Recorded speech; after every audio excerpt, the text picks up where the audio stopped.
Good evening, ladies and gentlemen, and welcome to Aussie Formula Racing Season 6, Round 19 here from Shanghai in China. We're here for Tier 1 and Tier 2 this evening. And to give you a bit of info, we're here for a wet qualifying session in Tier number 1.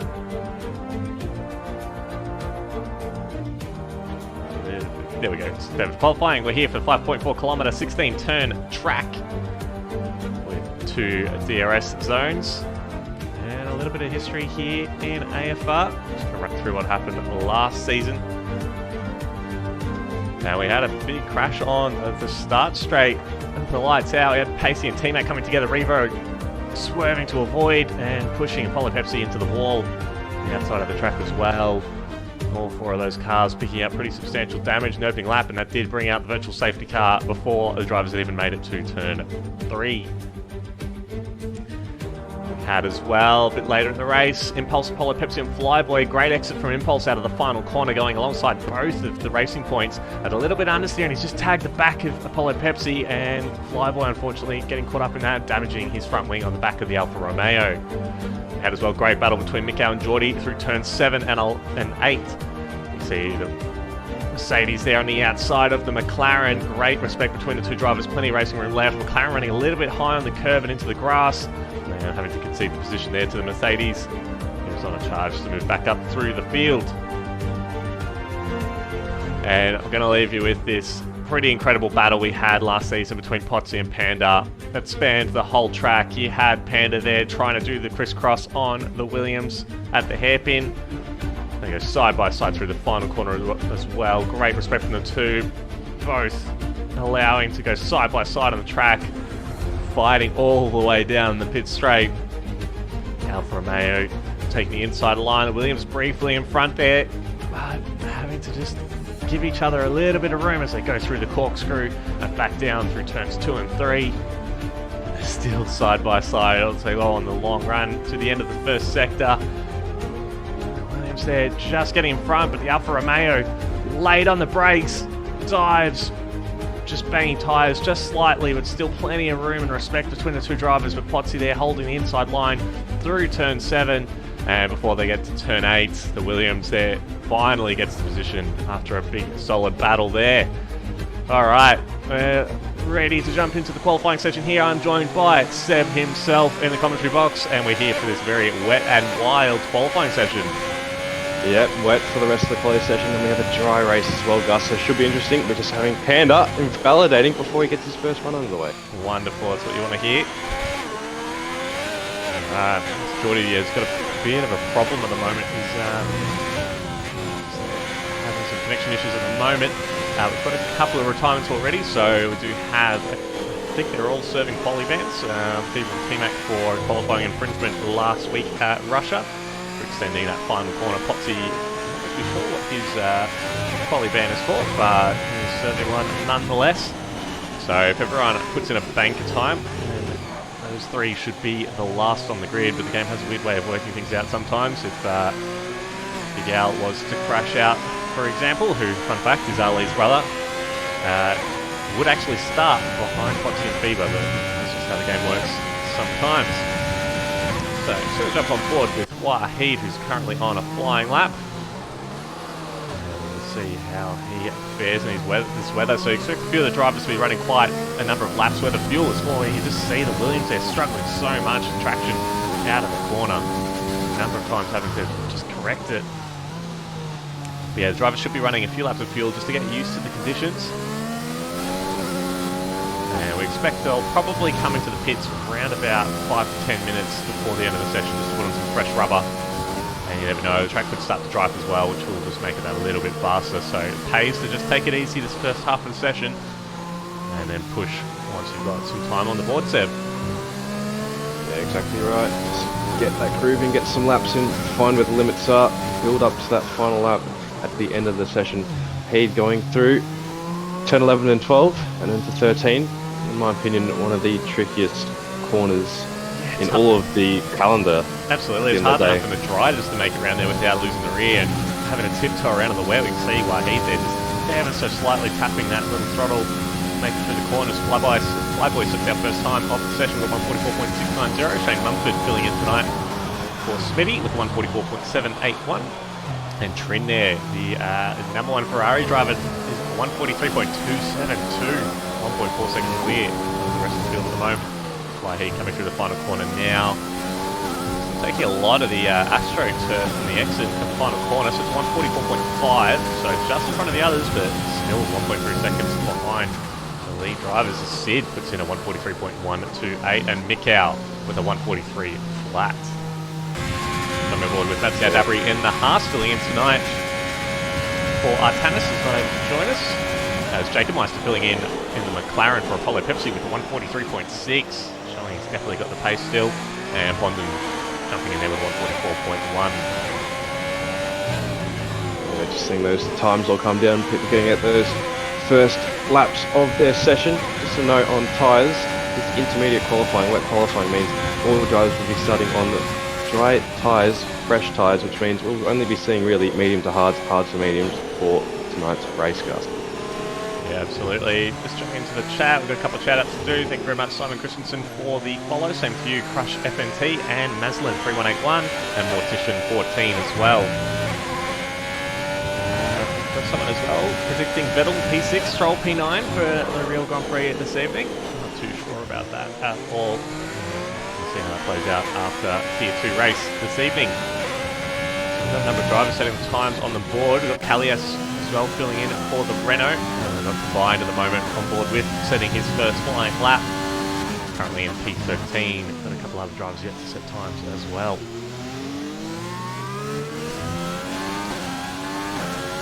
Yeah, he plays with that throttle gust as he comes out of turn 6 into 7 and 8, two of the best corners on this track. Turn 7 as well. I'm just noticing his driving style as well. He's pushing the brake and accelerator at exactly the same time. You can see he's not really lifting up entirely, which is not going to be great. Oh, as you see, nearly loses the rear there. Big tank slapper in the exit of the corner. They're just putting a bit more throttle in when the steering wheel isn't exactly straight. It's not ideal in the wet conditions. It's not even ideal in the dry. But when you do that, especially here, look how he's just playing with that steering wheel, just trying to get that rear end not to oversteer too much and lose too much time, or even lose that rear end altogether. He's on that main straight now. No DRS, obviously wet conditions. On the run down to turn 14. And we'll have turn 50, which is slightly kink after 14 in the acceleration zone. As he goes, he's got a bit deep. He's going to miss that apex. That's about 2/10 right there, Gus, as well. Yeah, definitely. You can see he's short shifting all the way out of the corner there. Just keep control of those rear tyres, which is going to get so little grip out of the corners. Taking fourth gear in the last corner. On the run from the pit straight. Fuel indicator lights come on, so this will be his last lap for this stint. So it's a 144.126, good enough for 10th place. So the Renault's there, pretty solid performance there in their first laps for the session, taking up the 5th row of the grid. And they're just going to jump on board with Panda as well. The Mercedes, who come across on 48.6, that's a terrible time there for the Mercedes. He is normally pretty good in the wet, Panda, so hopefully he's just made a little mistake and he's building up for another final lap in this stint. We've got Geordie as well on the Williams, who's coming around the final corner now as well, should set a time, and does 145 flats, which puts him about 4/10 off the back of the field. We're going to stay on board with Panda for the rest of this lap. Does fancy himself as a good wet driver, so we'll see he's 3.5 seconds up on this time so far, and that will be good enough for P14 at the moment, but I'm sure there's more time to gain in the rest of this lap set. Yeah, obviously, last lap wasn't that good, but I don't think he used any of that ERS. That's probably why. Made a mistake early on and would have just called it quits from there. But he's taking this rather nicely so far. Loading with the throttle, little touch of the brakes. Into 9 and 10, the double left-hand. It's so hard, as you saw from combined earlier. Look how he's just turning out of the corner as he goes through it, just to counter that oversteer. Braking just before the 100-metre boards in the wet. 4.5 seconds up now. Yep. Oh, he's doing a good job of it. Keep wide and just fight yourself from turning in too early, and then you swing it through this long right-hander 13. A little bit wide there. You can see he was just offline. Car not finding much grip off that racing line, but still 4.5 seconds. That will get him after around about P11, where we saw combined come across the line, but there's still plenty of corners to make it. He has missed the apex slightly there at the hairpin. So he's coming too hot. He's coming too hot. That might cost him a bit. You need to be able to keep that speed up throughout the apex of the corner, especially in the wet, as it's a lot hard to get that traction. Oh, look at that little snap out of the corner. He still goes 42 though. If he hadn't had those couple little mistakes, that would be provisional pole for Panda. That's a great lap. Amazing lap there. We've got a couple of drivers on laps. It just didn't look like his front end hooked up too much in those long corners, especially 13, those long corners with acceleration. It just didn't look like it hooked up, and that's why we probably saw him go a bit wide in 13 and trying to avoid spinning the rear end by overturning the car his front wheels too much. So they're just jumping on board with Jacob Weiss, who's about to start a flying lap, currently in P11 with 143.653. There's under 8 minutes left in the session, so plenty of time for every driver to have a couple more goes.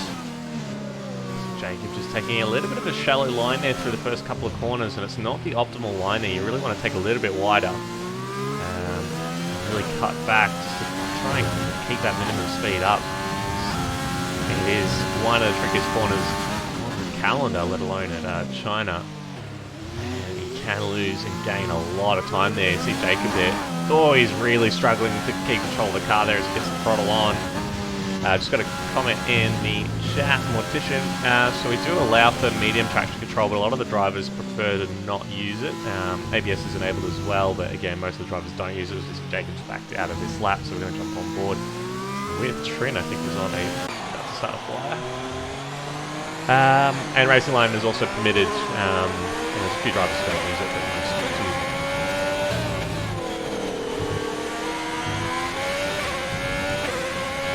Ferrari driver crossing the line to start his lap. He's been on it so far this season, consistent, getting those podiums, racking them up. He's been done a good job these past 4 months. This Western Australian driver, Trent, second season in AFR. Takes a much nicer line there through turns 2 and 3. Just see how he plays with the throttle out of traction zones as well, especially 3 and 4. You can just see he just flicks it up a bit, pulls it back, flicks it up a bit more, and then he goes full throttle at around 4th, 5th gear. Just shed a bit wide through turn 7, but he won't mind that. He's going for a later apex for 8, just to open it up and allow him to keep more right into 9 and 10. Nice so far. Just going to have to concentrate for the rest of the lap, though. He's running in a much higher gear than we've seen some of the others opting for, and it is helping him go a lot faster. You see he goes purple in sector 2, but you can just see him mid and exit of the corners. He's just struggling with traction a little bit as those rear tyres really light up. Running in the lower gear, gets the higher revs and struggles with traction. Big Al there setting the provisional pole as Trent has a big moment through the double apex right-hander.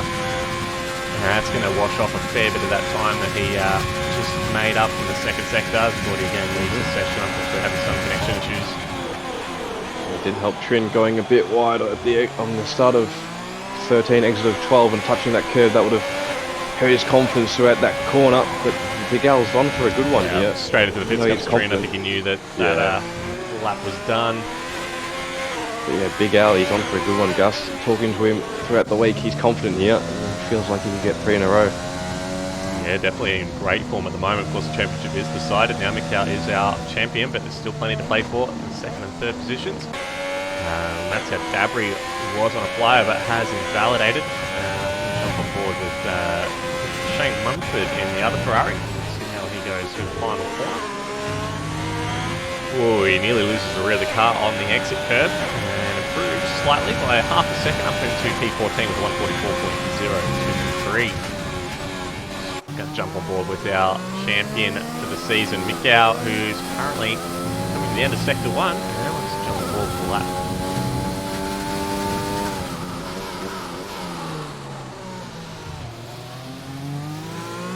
Compared to Trini, he's using a much higher gear going through those corners just to keep control of the revs, opting not to shift down to 5th through the left-hander.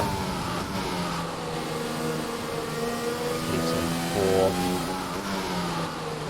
Short shifts up to 3rd, mid-corner as well.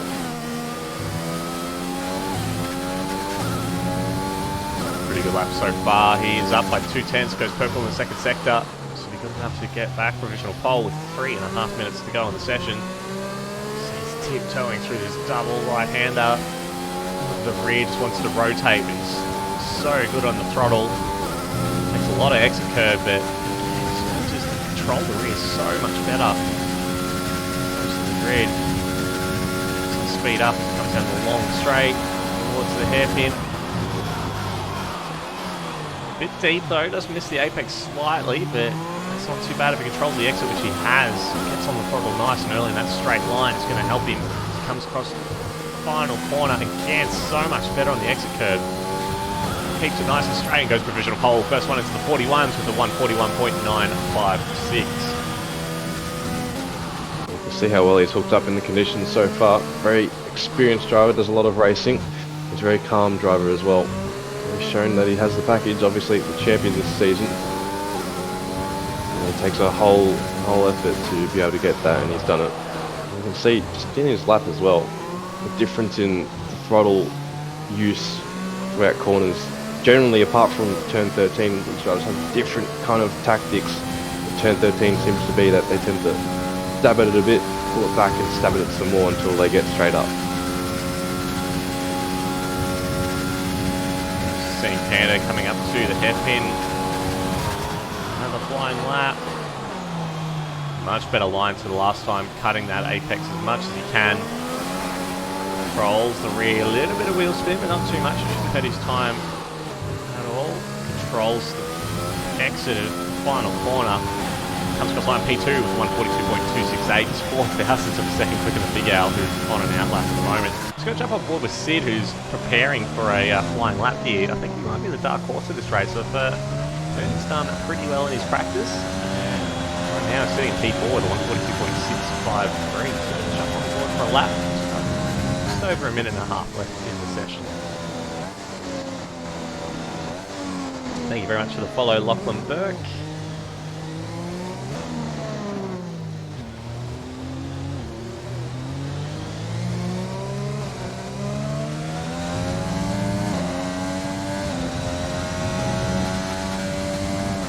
Of a second up on his time. Currently not good enough to gain any more positions, but should be able to find a bit more time. Just bring it out just a little bit. It's a bit wide. Get to 6 and 7.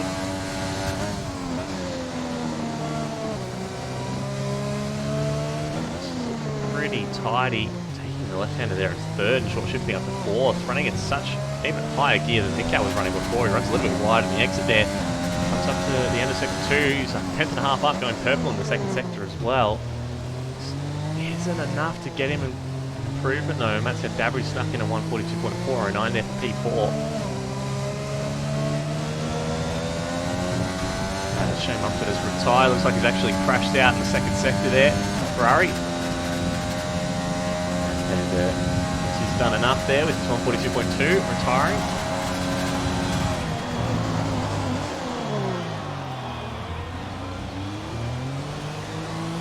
Oversteer on the exit there for Sid.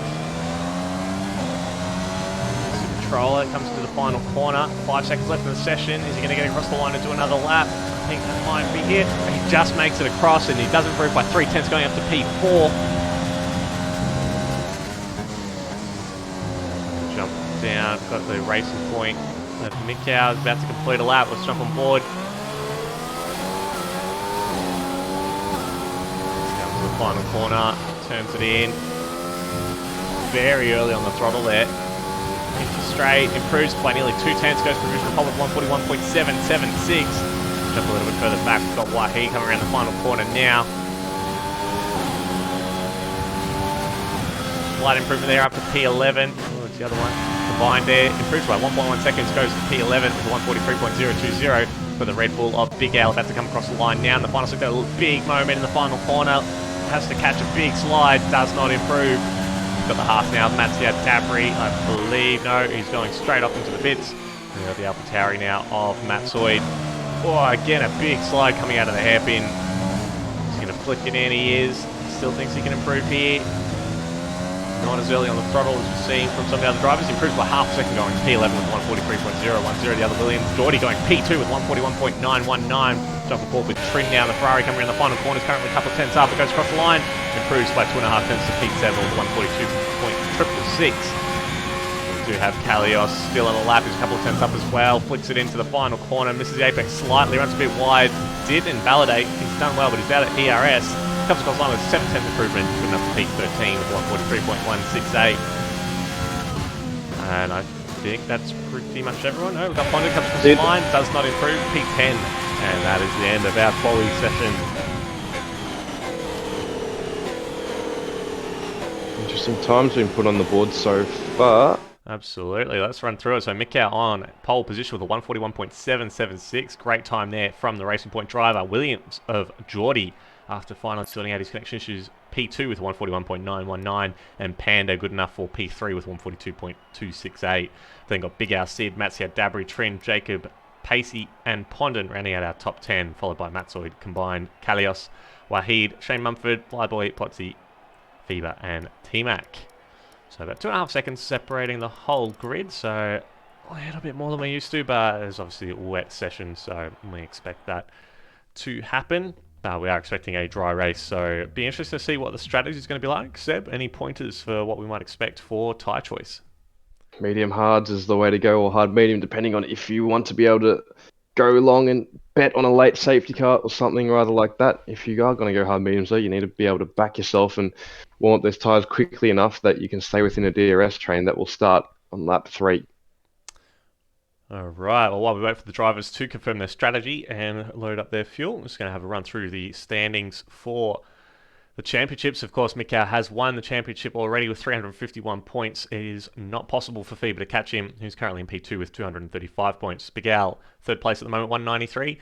And then we've got a bit of an interesting battle there for P4. Pacey on 144 points, Trin 142, and Artanis on 132. And of course, Artanis not racing tonight, so it is going to hurt his chances of getting that P4 spot. Then got Potsy and Geordie battling it out for P7, followed by Panda and T-Mac. Rounding out the top 10, obviously we've got a few drivers there, can't quite fit on the screen, but they are around as well. And the constructors, of course, we've got Racing Point at the moment leading the championship with 414 points, McLaren at second with 278, and Red Bull third with 238. Got a nice little battle for fourth between Ferrari and AlphaTauri, and for sixth as well between Mercedes and Haas, and followed by Alfa Romeo, Williams, and Renault. So the drivers have now loaded up their setups. Let's have a look and see what they've all gone with. Everyone is on the mediums except for Flyboy and T-Mac. So expect a lot of people to come into the pits around about lap 13. Yeah, around there would be good. You can go mediums about 15 laps from the start maximum, but yeah, expect them to come in around lap 13, stretch those mediums out, and then just absolutely hammer it on the hards. You need to be able to get those tyres up to temperature though, especially for Flyboy and T-Mac, only two runners on hard tyres. But if they do get some positions at the start, keep their tyres warm and stick with a couple of DRS trains, then they could be on for some good point scoring positions later on in tonight's race. Unfortunately, I've just noticed as well, Geordie is actually starting from the back of the grid. His connection issues unfortunately have triggered that bug with Codemasters where you join the session and have some connection issues. Go to the back of the grid, so it's very unfortunate for him, but he looks like he's disconnected from the race session as well. Hopefully he'll be able to jump back in, but that's very disappointing for the Williams driver after such a strong qualifying. The only other driver apart from Mikau to get into the 40.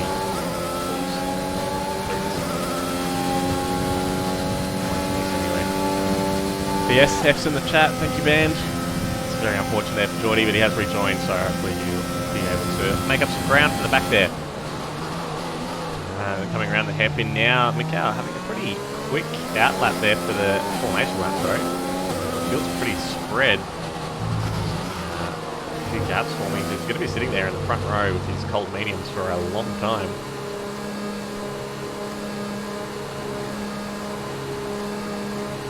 Yeah, but the tyres do lock in this game once the AI takes over, so it's more just of the question of nerves. How well do you handle them just sitting and waiting on the grid? That's like, it's one of the worst feelings whenever you are up the front and you're waiting for the rest of the grid to form up, just sitting there and waiting to see what happens. But you have to stay focused and you can't stare at those lights, just look at them. Absolutely. Alright, Geordie is coming up to the back of the grid now. And we should start to see the lights coming on soon. And here we go. The lights coming on, the engines are revving. And they're away. The audio cuts out, which is just amazing. And we see a bit of a spread. Mikau moves to the middle of the track to defend. The Mercedes going to the outside of the track. He's trying to go around the outside. There's a little bit of concertina happening there. The two Red Bulls getting caught up in that. And a Ferrari going down the inside of the AlphaTauri as well. Two abreast through the corners. Looks like the Ferrari and the Renault slightly further back, having a bit of contact. Managing to sort it all out. They're still going side by side a little bit further down the field. Coming up to the Red Bull there of Sid trying to defend against Matteo Dabri, who's had a great start. Still holding it out. We've got a yellow flag. Looks like one of the Renaults might be around a little bit further back. Ferrari tries to dive down the inside, turn 6. Quite able to get the move there. Looks like the two Williams are side by side. Geordie already up to P14 now as he goes past his teammate. And he's on a massive charge after having to start at the back of the grid after qualifying P2. And very well done. And yeah, FIBA already up to P9. P9 after starting the back 3. That is an amazing first lap so far from FIBA. You see the Ferrari and the Williams battling it out between Wahid and Trin. Trin has had a shocking start all the way down to P16.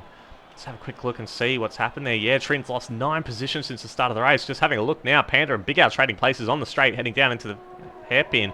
Mikau has absolutely bolted now. And we've got the McLaren side by side a little bit further back as well. FIBA making the move on Jacob Meister.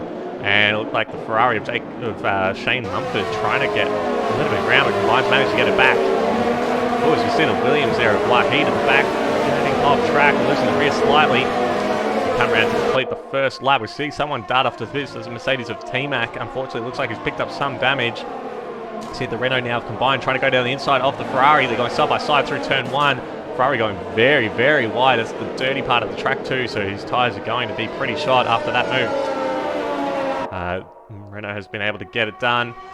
But yeah, look at that. Oh, and now the leaderboard's going cactus, so all of those positions are completely wrong. But FIBA, what a start from the McLaren driver. Yeah, needed to do that. He was well out of place with that ban received from last race. He made it up straight away. So now for him, it's just all about making up those positions and keeping it clean. It's been a bit of an issue for him, especially in this second half of the season, but you can always change it around. He may have lost the championship, but he can still build momentum into the next season. Yeah, absolutely. We're seeing a little bit further down the field. I think Geordie trying to go down the inside of Trin now, moving up to P14, but Ferrari holding that inside line, able to defend and keep Williams at bay. A little bit further up, it looks like we've got the Haas and Condon under a bit of pressure from Combined, who's had a pretty decent start as well. I think our leaderboard has decided to sort itself out. There we go. So yeah, FIBA up 9 places since the start, and Trin down 9 as well. As we see the Renault going down the inside of the Haas at the hairpin. And a little bit further back, Ferrari side by side. Trin trying to go around the outside of Shane Mumford, but not quite able to get it done. They have to go to line of stern through the final corner. Looks like Shane Mumford has run a little bit wide on the exit. Yeah, this is not what the Ferraris want to be doing. As Trin's having another look, Gus, but he's back out, smart enough to do that. Yeah, they're really always trying to go back down the inside. Yeah, and these toes are good. Those black curls are getting thrown onto the pit lane right now. He's going to be pretty stressed out about that move, but Trin has been able to get the position. And I think, oh no, Shane Mumford darts to the inside. He's going to have a bit of a dive there. The reserve driver trying to show this is why he deserves a full-time seat in Tier 1. Trin says no take. Oh, we've got the AlphaTauri around. Matt Soyd has gone round. Just caught that in the foreground. I don't think there was any contact. I think he did that on his own. Just lost the rear. And now he's gone right to the back of the field, minus T-Mac, who's a few seconds behind as well, getting that front wing replaced at the start. I'm just heading to the front of the grid now. Big Al within half a second of Mikau. It's done pretty well to keep it within DRS. I don't think it's enabled yet. We should see it at the end of this lap be enabled. Oh no, it is enabled. There we go. So Big Al has been able to get inside DRS range.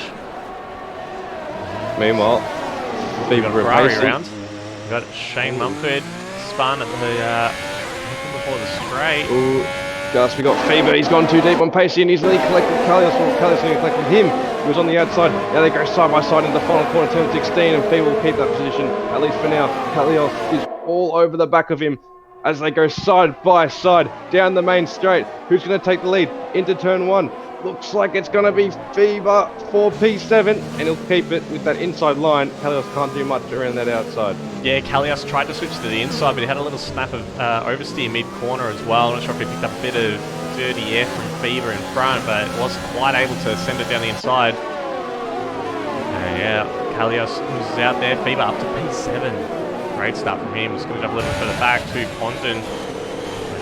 Better angle. There we go. Geordie up to P12 now, just behind Condon. A couple of positions outside of the top 10. He's doing very well to recover from that bug in the game. That put him to the back of the grid. He is showing that pace that he was showing in qualifying. That's anything to go by. He should be up there by the end of this race. Yeah, it's got a great run on Condon though. Out of turn 9 and 10. Will he have a look down the inside? He is, but he's not going to go for it just yet. We will wait. That DRS straight.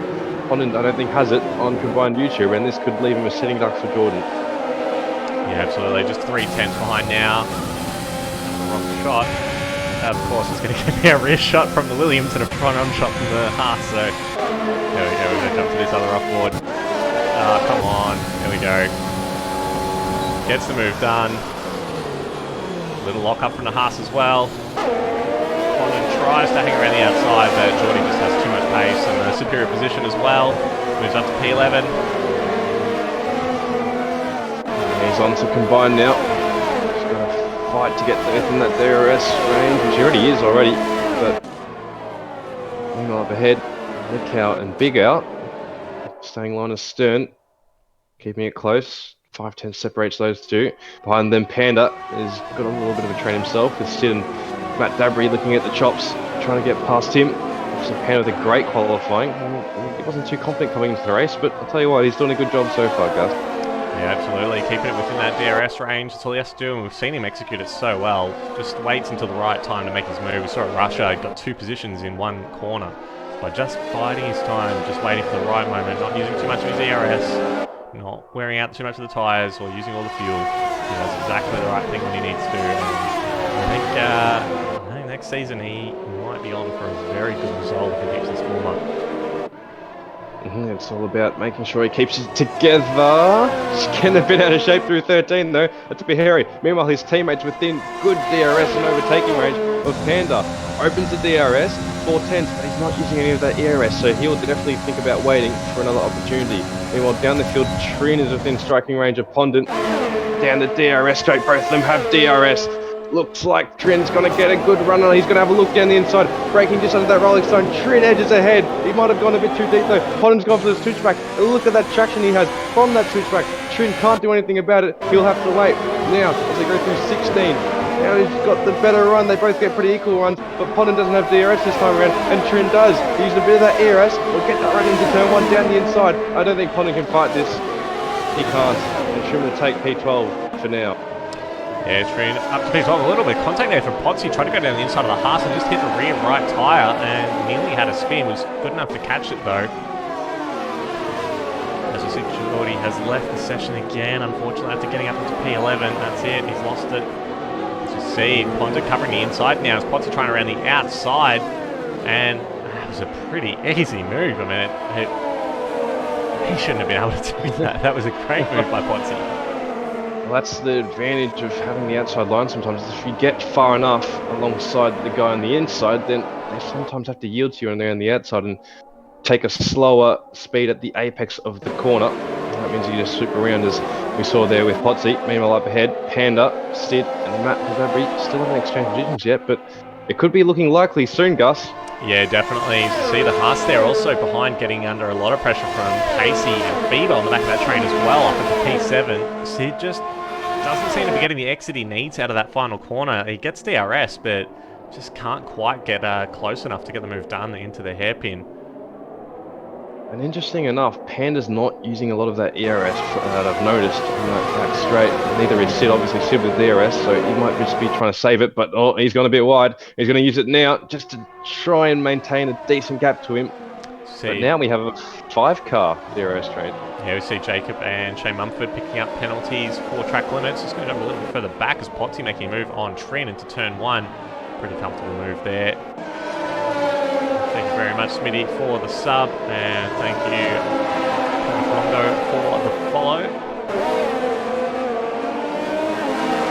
Big out. Looks like he's so much closer to Mikau this time around, just half a second. Sticking with him. I don't reckon he's going to try and go for a pass just yet.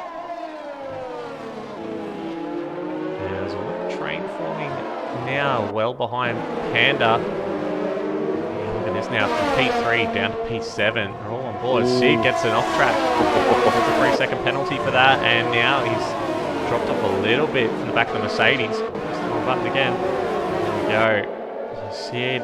Meanwhile, Matt Dabry's coming under fire. To Pacey and Fever, Gus.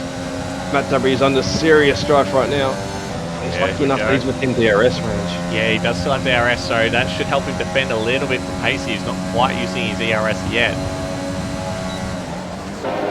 Meanwhile, Jacob and Kalios into turn 14. Jacob round the outside, and looks like he'll get that move done. Kalios can't really fight it, and that's once again that outside line into one of those hairpins remains king.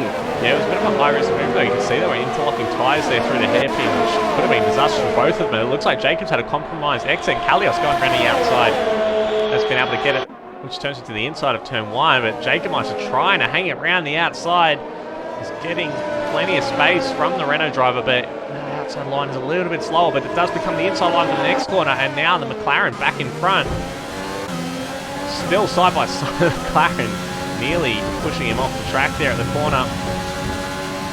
And the Renault late on the brakes, goes deep into the corner. Still side by side though, the McLaren around the outside again. Better traction there, and he gets the position combined now. Wants his teammate to get out of the way. It looks like he's right up close to the back of him now. Yeah, looking, that was a good battle. Nice and clean and hard. Banging wheels, but ended up doing some good work there. If we go back to the top 5 positions, see Panda not getting a good exit, and Sid looks like he's got a bit of a slingshot here. Sid within 2/10, within 3/10 now, just slowly pulling away with Panda, but yeah, Sid has a DRS. Using his overtake now a little bit, just a little bit. Oh, it was a very late defensive move there by Panda to block him, and the Red Bull gets the move done, but Panda trying a little switchback there. The Red Bull has the inside line for the next corner though. Is he going to get the move done? No, he has to tuck back in behind the Mercedes. And I'm not sure if he was in front for DRS. He was, so he's got DRS. The Mercedes does not have it. And Sid looks like he's got the move done, and he goes straight back across to the outside of the track to stop Panda from taking that outside line. A bit of a late, risky defensive move there by Panda. Just got to be careful. Easy way to cause a collision that. Really need to make an early defensive move. Oh, as we see in the background there, Fever getting all out of shape. Just following pace at the back of this train. Oh, as Panda goes for a dive, and a bit of contact there between the two. And the Mercedes is in front again.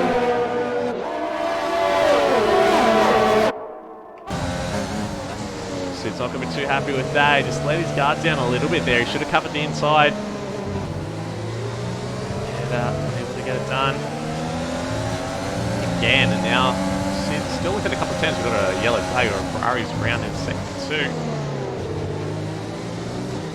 Sid's going to have to bide his time again. He's used a little bit of DRS trying to get that move done. And now he's dropping off a little bit further back. We've got Kalios. Who's that? Jacob Meister lost a ton of positions there. He's down to P12. He's had a little spin through the corners, and he's now, in the middle of this train for P8. Not sure if he and Kalios came together again, or if he's had a spin on his own. Looks like Matt Dabry and Pacey swap positions as well. Matt covering the inside line now, gets position done. Pacey having to settle for P6. Both got DRS, but Pacey looks like he wants to get it done into turn 1. Side by side, Pacey getting squeezed to the outside of the track. He's still in front. But he does have to take that longer outside line. If he can just keep it around the outside, he does get the inside line for the next corner, but he gets a very big squeeze to the inside. And he's now lost the position. Oh, big bit of contact there between the two drivers there. Matt Dabry. Oh, now look at Fever goes for a big dive down the inside as well. Pacey's getting squeezed and attacks from all angles here. He does manage to hold on. But only just jumping a little bit further back. We've got Potts and Kalios switching positions well. Now for Romeo up to P8 after starting back row of the grid. There for the Alfa Romeo. Looks like Kalios struggling on those tyres now. As Shane Mumford is out of the race. Looks like the Ferrari driver has retired on track. He's not very good.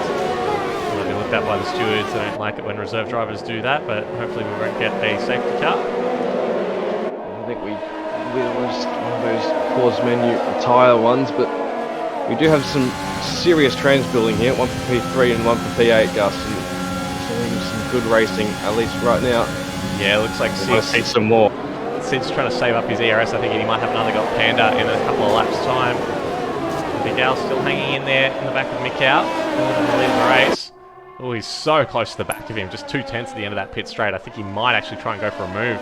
Eventually at the end of this one. He's going to jump back to this little train behind Kalios now. He's just hanging on to the back of Potsy, but Potsy is a lot quicker at the moment. You see the McLaren of Jacob Meister has peeled off into the pit, so I wonder if he's... I don't think he had any damage. Just going to have a quick look and see if they are replacing that wing. They're not, so it looks like he's going for the undercut. He's caught in that train. This might be a good move. Let's keep an eye on where he comes out. There's 17 laps remaining. The Hards will easily be able to do that, but it could be a masterstroke there from the McLaren driver. Just get out of that traffic, put in some clean laps, try and undercut the rest of the field. He's got to get those tyres warmed up, Gus, because the first lap's not great, but the time you gain will be on that second lap. That's where you will gain the time on your other drivers if they pit the next lap after you have doing the overcut on him. But it's because their tyres will be obviously colder than his after pitting for fresh hards. Absolutely. It's so important he might gets be able this to going get that right now. pass. Yeah, if he can just get those tyres warmed up, even if the undercut doesn't work, he should be in a position to try and attack those positions on their out laps, because they will be a lot slower than they normally would. Well, see this train kind of died down. We're not really seeing any moves happening, and we're just seeing a lot of managing at the moment, which is to be expected. We're at that stage. Miguel has yes. tried to go for the undercut on Mick out, so let's keep a close eye on that one. As Fades and Panda is reacting to Jacob Meister as well.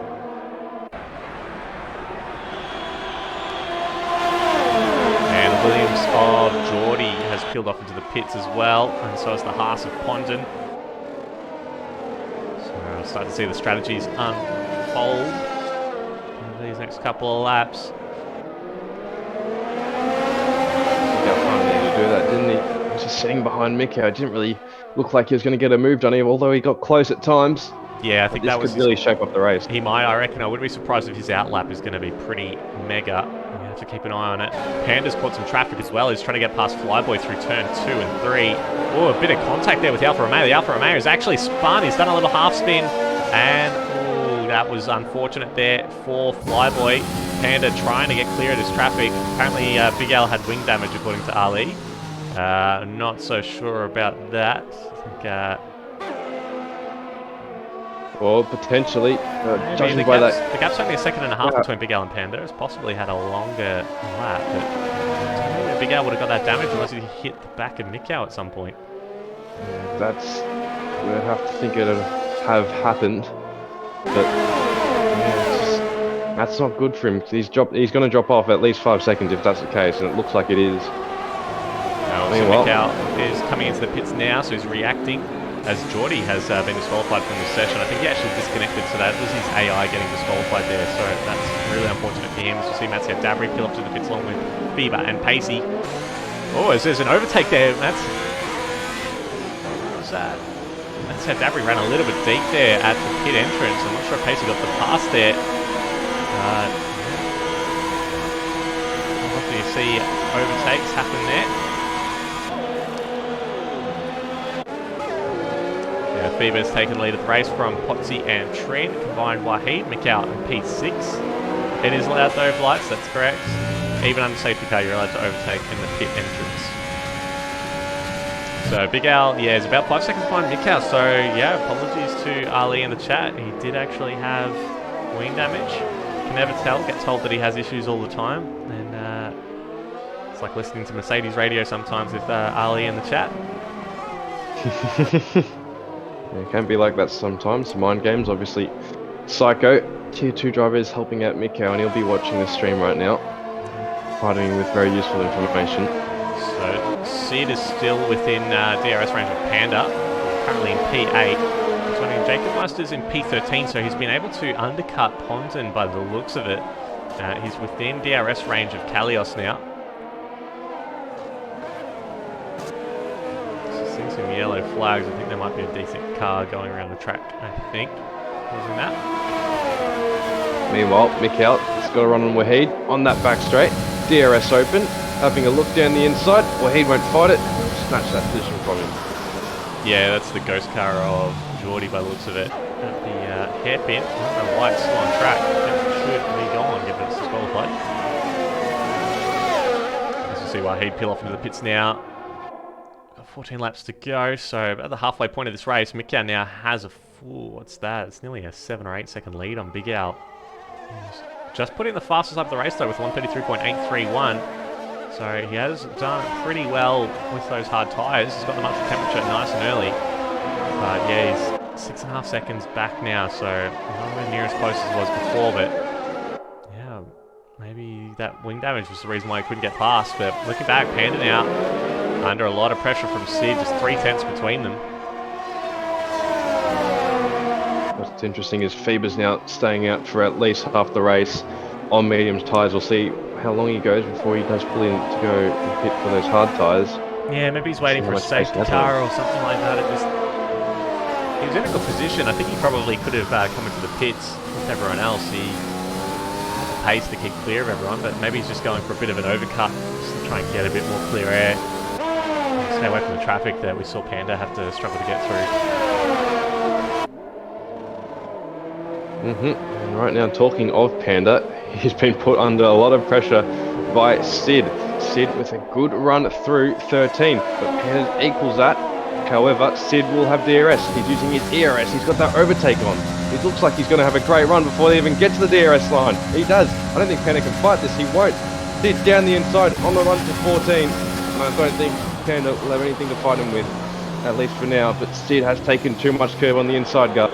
Yeah, Panda trying to do a switchback. We've seen him do that another time, even in the preamble. We had his highlight video on Potsy trying to do a switchback in the same corner, but not quite working this time. Didn't quite have the pace, and I think Sid positioned the car pretty well, even though he did run over the curb. We've got an AlphaTauri round at the final sector. We see, whoa, Panda diving down the inside. Is it going to be contact between the two? There is a little bit of contact, but the Mercedes manages to catch it. Panda with the DRS on the pit straight had the run on Sid, as we see Fever and Pacey just behind as well, going side by side. We're going to have to switch back to that and keep an eye on Sid and Panda in a moment. Fever has been able to get past Pacey, so that overcut seems to have worked for him. He's now up into P5 after starting in the back half of the grid. Really good effort from him to recover from his polyban. And we'll see if he's able to get back up onto the podium. He's only a couple of positions behind now, and within DRS of Panda, more importantly, who has lost the position to Sid, who has been able to keep the position. Tell you what, great driving from both Panda and Sid to be able to keep their cars under control and not Sid not go off the track and Panda not go into Sid, at least not too hard. Meanwhile, Fever, how good's that undercut? Sorry, overcut I should say. 1 to 2 lap pressure tyres on his competitors, and he can get on a real storm now. Yeah, absolutely. And we saw with Sid that he had the pressure tyres and didn't seem to have the temperature issues that we saw some of the other guys have. So he's done really well, I think, and he's managing the tyres good enough. He may not be under much pressure at all from Pacey. He's within DRS range, but it looks like his rear is just sliding out a little bit through the corners. I wonder if he's just trying to drive just a little bit too much, and that's going to help Fever as his tyres get up to temperature. Thank you for the follow, Daviduck. Thank you. Yeah, Faber is within striking range of Panda, potentially into turn 6. First corner of Sector 2, that is. Look how close he is, Gus. Oh, don't tell me he's going to try that. Around the outside of 3 and 4. That's very bold and optimistic, but get a grown enough run to challenge with Panda. Maybe if he just stuck behind him, he might have been able to get that move into turn 6, Gus. Yeah, especially trying to pass Panda. He's a very aggressive driver, and he will use his elbows to hold his position, so you do have to pick your battles and really get a good run on Panda in order to get the move done or catch him off guard, but that's really hard to do as well. He's very good at holding position. So he's jump a little further back to combine getting the move done on Jacob Meister for P11. There from the Renault driver who's almost back up into the points. Jumping up to Fever, who's just a couple of tenths behind the Mercedes. I think he might get him here into the hairpin. Just going to set him up. And a good run out of the corner. Panda doesn't have... Oh, He's going to set him up. He's just a couple of tenths behind the Mercedes. I think he might get him here into the hairpin. Just going to set him up. And a good run out of the corner. Panda doesn't have... He's going to set him up. He's just a couple of tenths behind the Mercedes. I think he might get him here into the hairpin. Just going to set him up. Oh, he's out in the marbles as well, Panda. He might actually be under a bit of pressure here from Pacey, who's got the DRS, and I think Panda doesn't. Yep, he goes to the inside to defend, but Pacey on the outside is going to get the move done. Is Mercedes going to be late on the brakes? He is. He's got a little bit of overlapping, a little bit of contact between the two cars.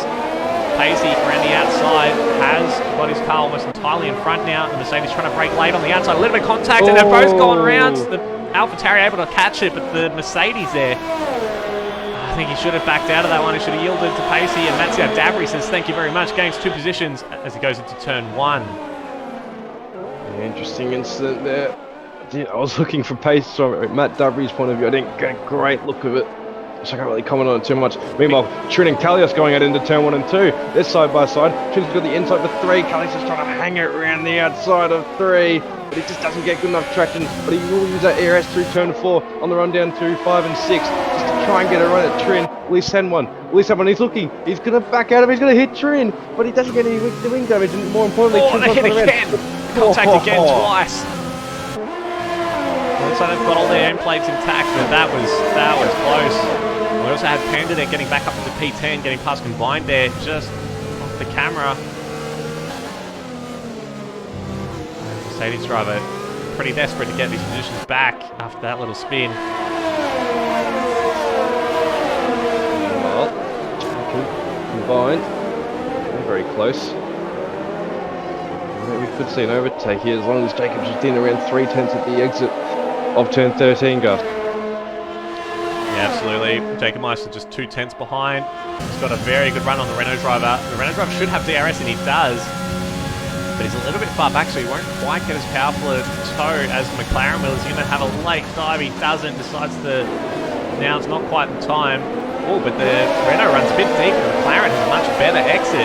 He doesn't quite have the run on him out of the final corner. Wait just a little bit longer. We've now got a mega little train formed here between P8 and down to P13. So good few points on offer here if these guys can just hang in there. Let's pick their battles wisely. See Jacob taking a lot of curve there. Turn at 2. Thank you for the follow, K-Judge. Interesting enough, but slowly catching Sid, but not catching him majorly. Sign that we're in a kind of a management stage of the race, picking people's battles, not going all that at the moment, just saving it for a last gasp attempt probably at the end of the race. Yeah, we've got Pacey as well. He's got back in the DRS with Matteo Dabri in P5. Potsy dropped off the back a little bit. It's 2 seconds back in P7. And we've got Trin at the front of this little train here. At the front, Mikhail's absolutely bolted. He's 6.5 seconds clear of Big Al. Sid's pulled out a little gap from Fever as well. He's in P3 at the moment. Fever looks like he's going to be closing in, getting some DRS. Probably a lap or two's time. But Big Al kind of in a race of his own now. He's dropped out of DRS with Mikhail. So unlikely he's going to be able to get that ground. Just looking up at Matteo Dabri, who's under a bit of pressure from Pacey now. The gap's only half a second. Pacey going to have a go into turn 1. See the Haas not too bothered at the moment, not doing anything defensive, but Pacey there closing the gap to within 3/10 by the end of the pit straight. I wouldn't be surprised if we see some more fireworks between these two before the end of the race.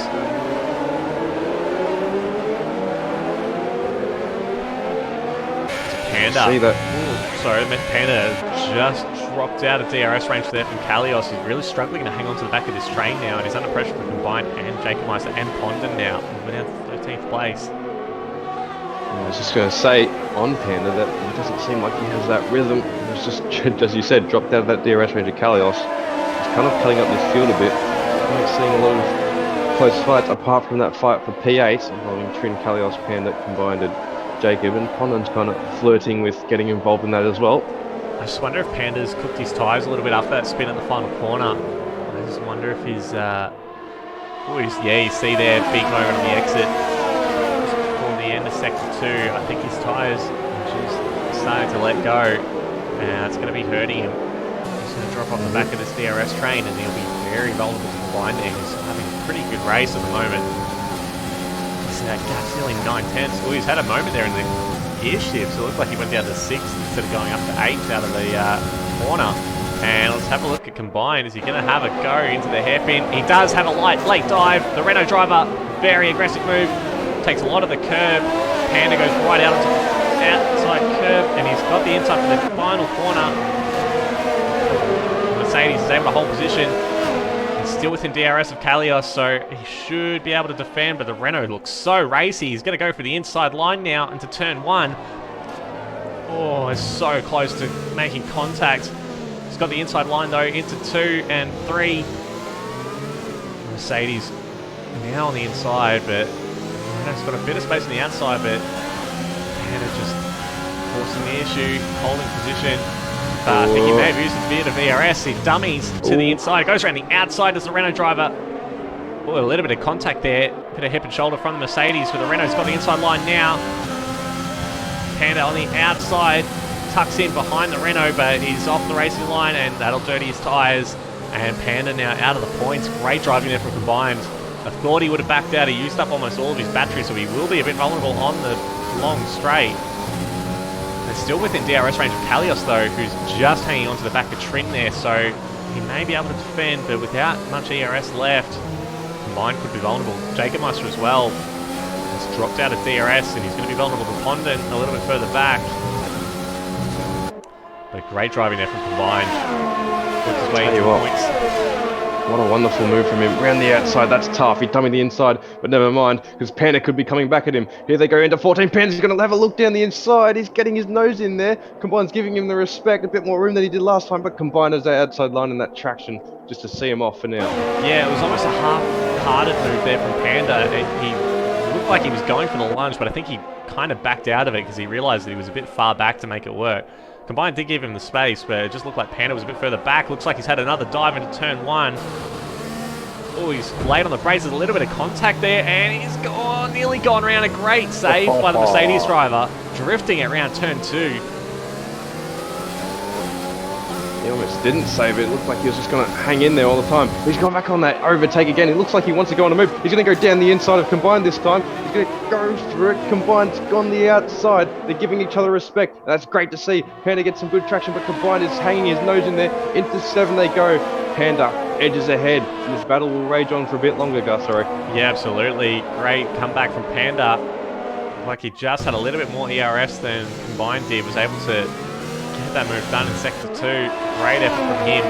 But they have fallen out of the DRS zone of Kalios, so Panda's going to be a little bit compromised on the straight. And all this fighting is meaning Jacob is getting in on the action as well. He's back within DRS range. Yeah. Sit up ahead is keeping within DRS range of Fever, so he's doing a good job. Absolutely, and Pacey as well, just staying with Mattia Dabri, currently fighting his time. He's about half a second behind him. Just going to jump up with the AlphaTauri driver. 4/10 coming through the final corner. He's got DRS. Just be a little bit too far back to be able to make a move into turn 1. Still got 6 laps to go. Meanwhile, at the back for P12, Jacob made a mistake, and that's allowed Pondon onto the back of him.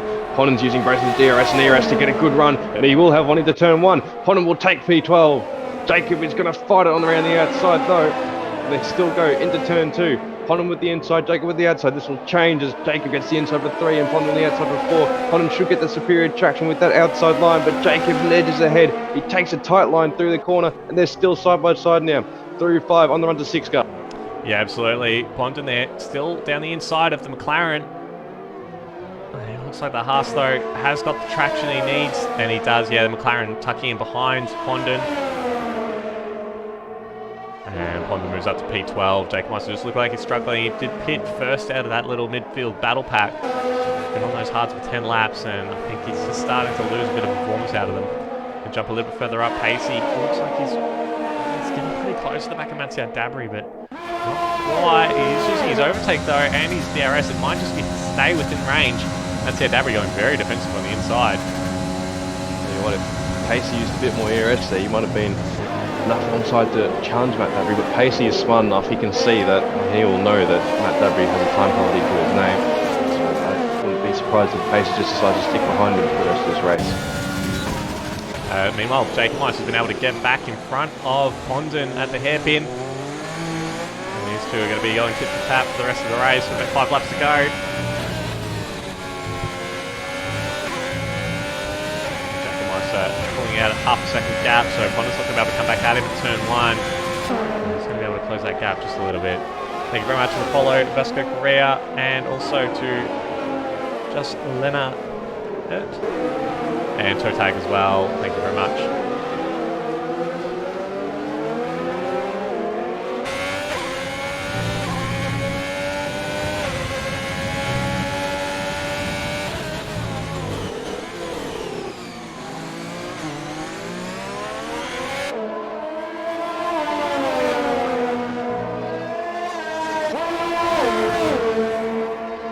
Little battle here between Flyboy and T-Mac for P15 at the moment. Looks like Lively getting the position.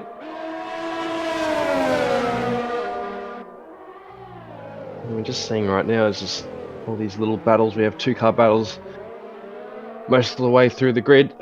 One for P3, one for P5, one for P8, one for P10, another one for 12, and obviously another one for P15.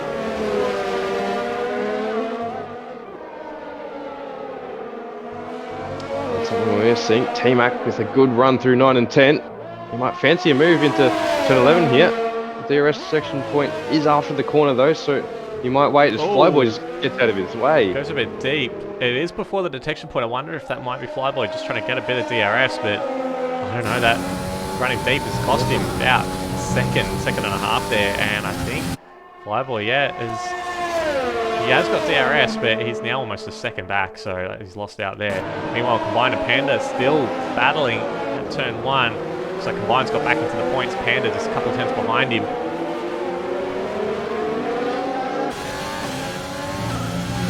Kalios and Trin still pretty close as well. We don't want to separate each other. I know Trin will want to drop Kalios, but he can't at the moment. Kalios is staying right within his DRS range. Meanwhile, Pace has been closer than he ever has to Matt Dabry through 9 and 10.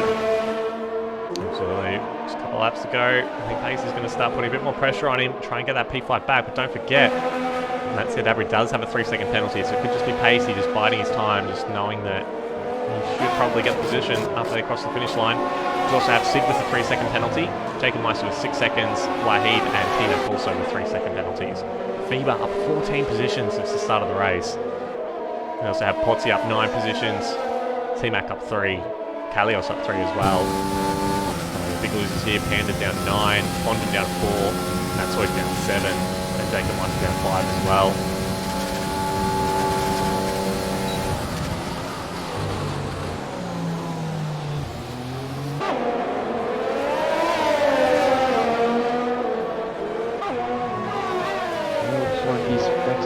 Remove, but he doesn't get a good enough run out of the final corner 16 to go for it. He's using that overtake and what is left of the little amount of ERS he has. He's going to run it to try to get closer, but it doesn't look like it's obviously enough for an overtake. But there's a chance he could go for a move into 6, Gus.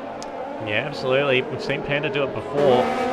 He's just a little bit too far back. I don't think even with his late braking, he's going to be able to get that back. But he does have a much better exit than Combine does. Combine getting really bogged down there, and he's opened the door as well for the Mercedes driver, who says, thank you very much. I'm going to send it right down there. Does leave a lot of rain in their boat, so they don't have a lot of room, but both of them have a bit of a moment in the exit, losing the rear. Panda plays it straight on past. Combine is hanging in there. Just have to wait and see. Meanwhile, Potsy has been able to close onto the train with Matt Dabry and Pacey. He could get a move done here, those two. Pacey hasn't really made much of Matt Dabry. Looks like Potsy's going to pounce. On pretty fresh tyres as well. He's got hardly any ERS though, and he's using overtake, but he's going to run out by the time he gets to the corner. I think Pacey's been saving a fair bit behind Matt Dabry. Potsy late on the brakes. He's going for a half-hearted move. He didn't really make up much ground. Pacey really good in traction on the exit of the corner, able to hold position. He's still getting DRS from Matt Dabry as well in front. I think Pacey has wing damage, that's why we've seen him drop off so much to Matt Dabry in the past couple of, or the past lap, I should say. Oh, you're right, he's missing his right end plate. Yeah, he's going to be suffering so much through sectors 1 and 2. He's And doing so well to stay with Matsiel Dabri though, but I think we're going to see him drop off just a little bit. I wonder if he had a bit of a coming together either with Potsy or Matsiel Dabri in sector 2 on that last lap. I'm surprised, but Potsy isn't really making much ground on him at the moment, at least. I'll be buying his time. Obviously, very little ERS to play with. He still uses it nonetheless. Trying to get as close as possible on the run to 13. See how much time Pace is losing to Matsiel Dabri through those fast corners. He's almost out of DRS range now, and Potsy right on his gearbox. He's going to make the move. Done. Oh, there's a little bit of contact there. That's unsettled the AlphaTauri, and Alfa Romeo had to back out of it. Otherwise, he would have spun Pacey. But you can just see how much faster he is. Pacey out of DRS range, though, so he's going to be a sitting duck on this straight. Yeah, this will be straightforward. Look how wide he goes on 13. That never does any good for the traction out of the corner or confidence throughout the corner, especially with grip. Pacey, a little bit more ERS than Potsy, but still close to none. Potsy will have that DRS. He'll look down the inside. Not sure how much Pacey will fight this. I don't think he will. Potsy will take P6. He's looking at a decent P5 finish here. He can get P4 if he's able to get a move on, but 1.5 seconds in 2 laps is a very tall task. Yeah, absolutely. So we've got Matsiel Dabri. It's about 3.5 seconds behind Sid, so there's no real chance of him getting that position. But Potsy is definitely within.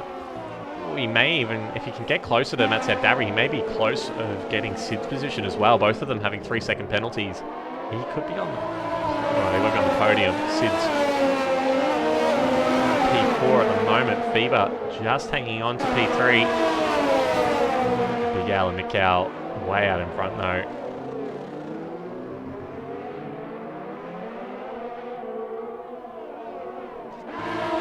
Ryan and Panda still going out for P10. They've separated themselves, but we haven't seen any action in the past couple of laps from them. Obviously we'll see a bit more in the last lap, you'd think. Yeah, they'll be saving up, I think, to that final lap battle that we know is going to be coming.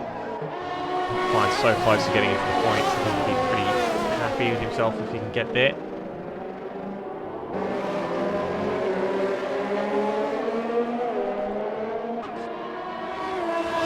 Context-wise, P7 and 8, Pacey and Trin.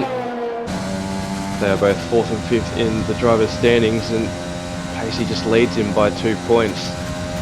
Pacey will get an extra 2 points for the out of DRS range of Potsy as well, so I think he's going to be sitting in P7, I think, for this race.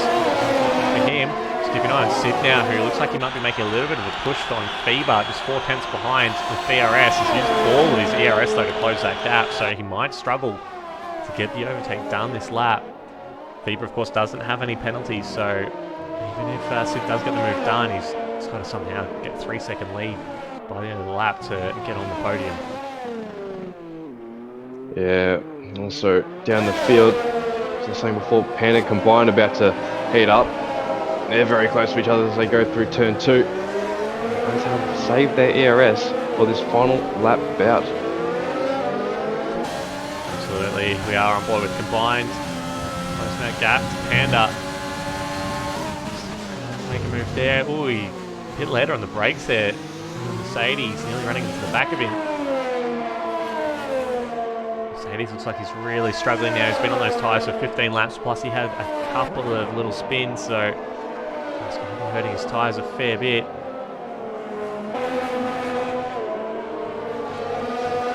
Let's see, combined, just content staying a couple of tenths back. Up for a moment, but kudos to Mikal, comes around the final corner and will win the Chinese Grand Prix for AFR Tier 1. Dominant victory for him after Big Al pitting for that damage.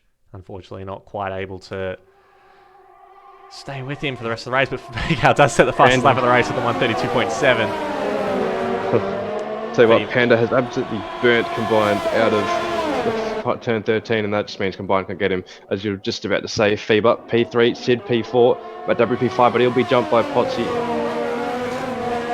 Pacey pick up a 3-second penalty on the final lap as well. Ran a bit wide of the final corner, and that's hurt him. He's lost the place to Matsiel Dabri. Oh no, he already had lost the place to Matsiel Dabri, but he just stays in front of Trin, who's finished P8, Kalios P9, Panda P10, combined just a couple of tenths outside of the points. We've got Pondon P12, Jacob Meister 13th, Wahid comes across in 14th. T-Mac, unfortunately, with that damage on lap 1, really compromised his strategy for the race. And unfortunately, he will come across the line in P15. Flyboy is within the 3-second mark. Is he going to go up to P15? He does.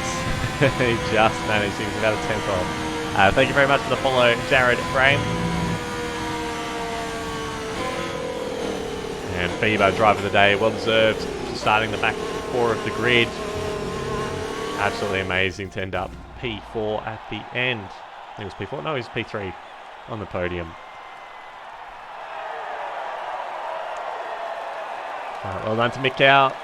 Another race victory for the season.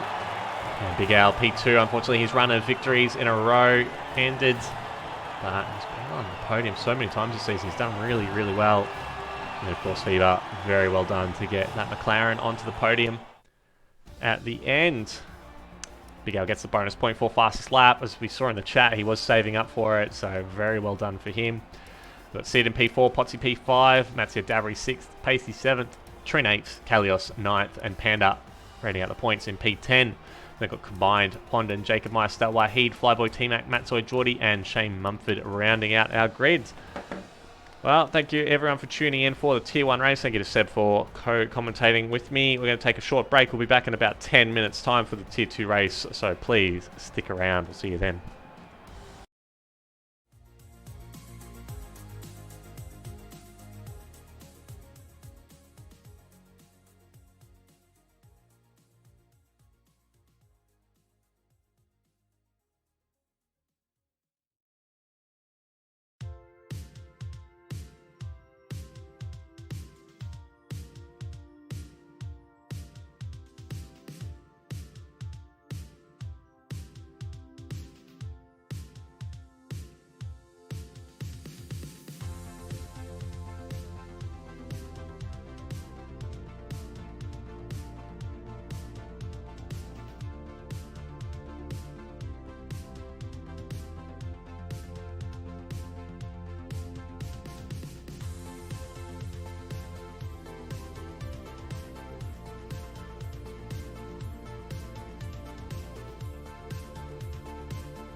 Welcome back to Aussie Formula Racing here for Season 6, Round 19. This is the Tier 2 race at Shanghai in China.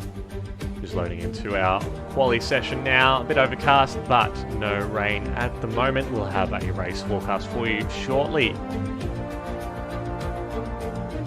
And we'll run through a couple of highlights from last season. Here at this 5.4 kilometre circuit with its 16 turns, 2 DRS straights, and a couple of good overtaking opportunities.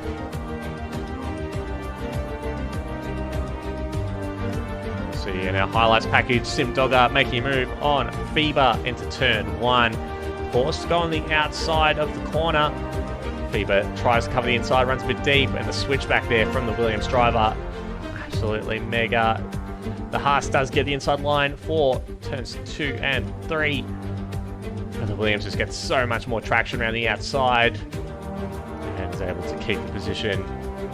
Run into turn 6. Battle between turns 6 and 9. Zootic Star, Simdogger, and FIBA. Stars getting through on the racing point. Simdogger as well, running around the outside at turn 6. Racing point tries to cover and block the Haas of FIBA. He's forced around the outside of turn 7, but has that inside line of turn 8. Racing point having to yield. Oh, sorry, that's turn 9. And by turn 10, it's well and truly FIBA's position. Turn 16, we had the two Alpha Tauris, Jacob Meister and Smitty, battling. Smitty getting pushed off the track by his teammate, Pondon in the Renault. Says thank you very much. Runs around the outside of both of them. Gets the position into turn 1. with Smitty as well coming back, and Jacob Meister at turn 1 as well. As our drivers are into the qualifying session now, and we've got an AlphaTauri leading the field. I believe that is going to be Lights, and it is. And it's raining. It is starting to You're going to rain. love this. Apollo, You ready? Apollo Pepsi, welcome to the commentary. What's happening? Okay, so as you can see, it's light rain. Actually, they get dry tires to start off. Then it goes into inters. Wonderful. Then- What's the race? It's wet. Oh, I don't know if it's full wet or inters. They didn't tell me any of that. They just say it was a wet. This is going to be amazing. All right, so it's going to be a race to the start-finish line. All the drivers will have to set a time now on the slicks if they can, because as soon as it gets too wet, anyone on the inters is going to have to basically just pack it in. That's it. So Lights gets the best track conditions at the moment. We've already got a yellow flag. Hero. Sorry, all Hero. Our championship leader loses it at the final corner. And he's going to impede Wonder Fries, who just started his lap as well. Oh, this is absolutely mental. You can see Light struggling for grip at the moment, but being the first one on a flying lap, he's going to get the best conditions. It's only going to get worse for everyone behind him. You can see he's nearly losing the rear through a couple of these corners in Sector 2. We've got a Red Bull around in Sector 1. We've got a racing point. Our Psycho has crashed out at the end of start of Sector 2 as well. They're still on board with Lights, who's kept it together so far. But this is going to be an absolute mental. We've got a McLaren, looks like he's got round, and a Red Bull as well. In Sector 2, Lights nearly losing the rear of the car as he comes around to the double apex right-hander. We've got a Red Bull off the track. We've got a McLaren off the track as well. We've got yellow flags everywhere. Wingman is he's just validated, so he's getting out of the way of everyone. Lights has been able to get to the DRS zone, which is still enabled, so he does have DRS on the straight running into the hairpin. Thank you for the follow, Dom Grom. Comes to the braking zone. He may have broken just a little bit too late. No, he's been able to control it. He keeps it in second gear as well. Look at the oversteer on the exit. He's been able to keep it together as the rain gets heavier and heavier. Comes up to the final corner. He's very tentative through there. Runs out onto the exit curve. Does not invalidate. He goes to the DRS and comes across the line with a 137.6. Now going to jump back. We've got the other AlphaTauri. Addy is about to come across the line as well. He loses the rear. He loses the rear. He doesn't put the DRS in. And he goes P2. Going to have a little bit of look. We've got one of the Mercedes. I think that is Pipa. Comes across the line. Goes P3. We've got an Alfa Romeo of Demo. Goes P3. And then we've got the Ferrari. We've got Bully next. Comes across the line. DRS has been disabled. That is it. DRS is off. Ferrari comes across the line. McLaren comes across the line as well. We've got the other Mercedes. Nut hasn't validated. Where is he? There he is. 141.5. Oh, this is going to hurt everyone who has not set a time. DRS has been disabled. And the track is now declared wet. And you can just see Wingman fogging down so much through the hairpin. He's invalidated as well. Comes straight into the pits. He's not going to set a time on the slicks now. And what an intense opening stint on this qualifying session. Some information from Wingman. He was actually third in queue behind Addy to set a time, but invalidated on the last corner before his run. So we still have Andercat on a flying lap on his slick tyres. He is tiptoeing through Sector 2 at the moment. I don't think he's on the lap. He's turned his DRS off. We've seen Mr. Spicer and Hero come into the pits and switch to the inters already. We've got 13 minutes to go, and half the grid has set times on slick tyres. And Wonder Ferraris is around. That was Bully's gone around. Thank you for the follow, 24 fan 88 as well. What an intense start to this qualifying session. Just note Andercat as well, running no ERS. I think he just wants to come across the line. I just wonder, is his time going to be quicker doing this, or is he going to have to come out on the I think he's spun it this side. That's why he turned it off. He's locked up into the hairpin. He's got it at the moment. His time is 2 minutes. So I feel like he'll be coming. Yeah, that's a fair point. No, it looked like he was about to turn. So we've got a couple of drivers on inters at the moment. He lost in pit lane. He's done a Hamilton, has he? The Lights is on provisional pole. We got AlphaTauri 1-2. Never before seen. This is, absolutely. AlphaTauri front row lockout. It will not be beaten unless it gets clear towards the end of the session. Okay. Quantum, I think. No, wait, who's the first one now on the entries? It's Hero. Double lockout by Hero there. Just on board with him now. He's the lead car on their outlap on the inters. Yeah, Wingman, Decelerate, Mr. Spicer. Okay, so let's actually have a look here at the T2 driver standings. Pressed. Alright, Nice. wrong button, and this is the correct button that I was meant to press. T2 driver standings. So, Hero, Baitmate, Wingman, Combat Effect, and Quantum Effect are at top 5. And just looking at that, Hero and Baitmate, neither of them setting times on the slick tyre. We've got Wingman as well, P3 hasn't set a time on the slick tyre. Combat Rat isn't racing tonight. Quantum Effect did manage to get a time in on the slick, so this is going to be spicy, the championship fight, and it's going to be from the back of the grid. Actually, okay, let me have a look. I'm going to look at the lights' delta time. So we got 24.8, 29. I'm going to watch Hero's delta, see how that is compared to lights' one. Let's just hope he remembered to load a wet setup for the race. Most drivers do their dry setup. Hero, interestingly, has gone purple in Sector 1. That's a bug. That's gotta be a bug. He's 2 seconds off lights' Sector 1 time. There we go, okay. I think that's will be purple to the person like on top of his leaderboard.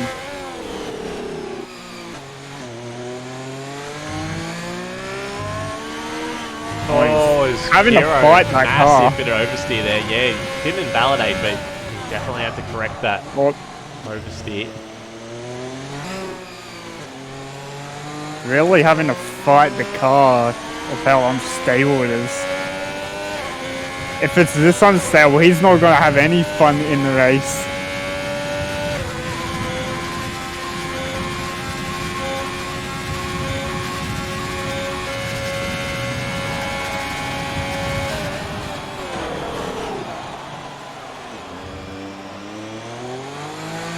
Yeah, Hero is about 4 seconds slower than what Lights has done.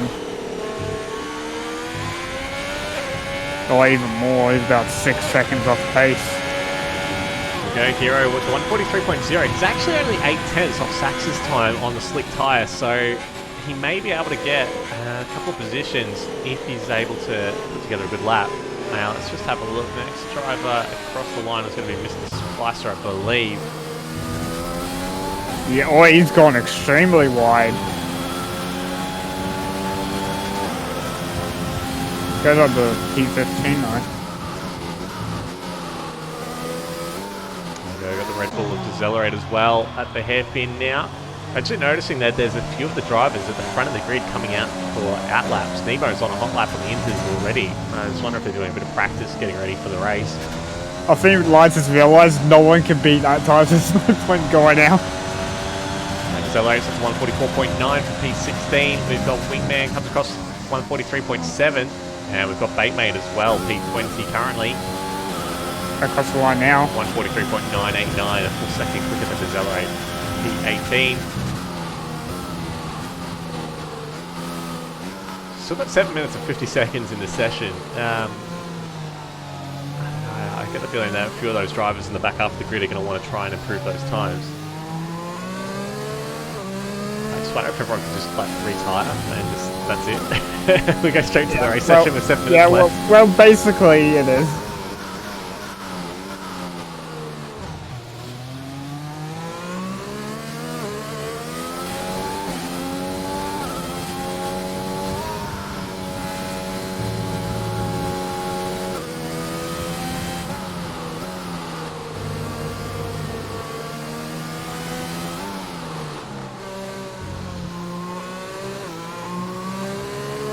Well, Ali has retired from the session, so I think he's had enough. He's going to improve his time that he set on the slicks, so I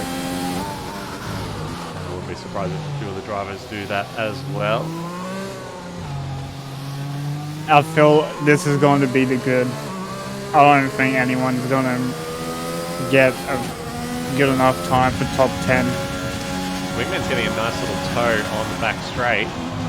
The The only thing I'm worried about is these drivers coming out onto the track with set time of the slicks. I hope they're not going to be impeding anyone who's actually on a fast lap in that back half of the grid, because they're still fighting for track position. As you see, Wingman... Wingman nearly drove up the back of the AlphaTauri there at the pit entrance.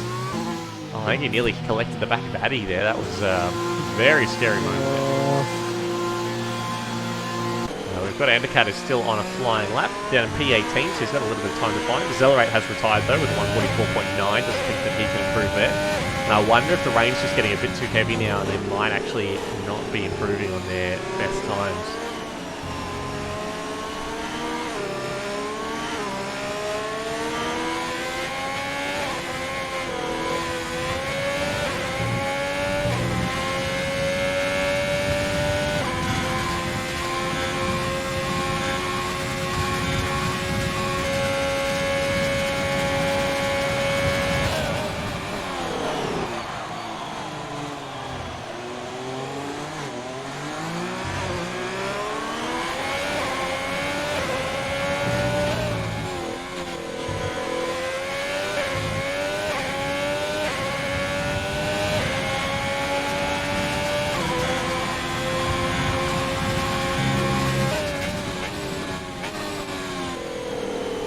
This is a... So it's basically, at the moment, the bottom top 10 are all fighting for grid position.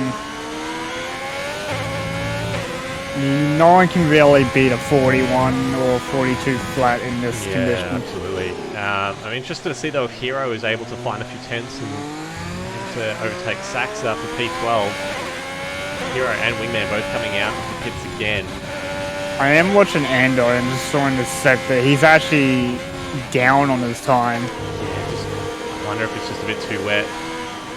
I think it is. I think all the grip has disappeared. Oh, he's had a moment at turn 10.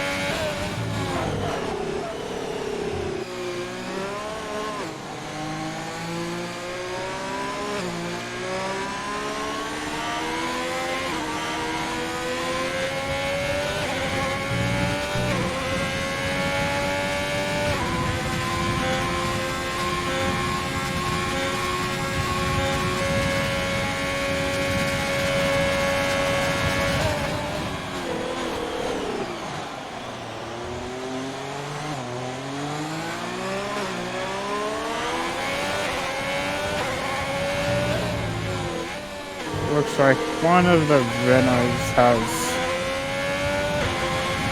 made a mistake at turn 1. Handicap has just made up 6.5 tenths on that lap. He's gone up to a 44 flat, so he's just under, what's that, it's 400ths of a second behind Batemate now, so good thing those three drivers are coming out of the pits to do laps. We're going to jump up with Hero now, who's a tenth up on his time. Well, Ben is coming out to finish. He's actually slower than his time. Well, Van Camp, I think, did set a time on the slip tyres, so I'm not surprised by that. I think, yeah, Saxler was the slowest of the soft runners.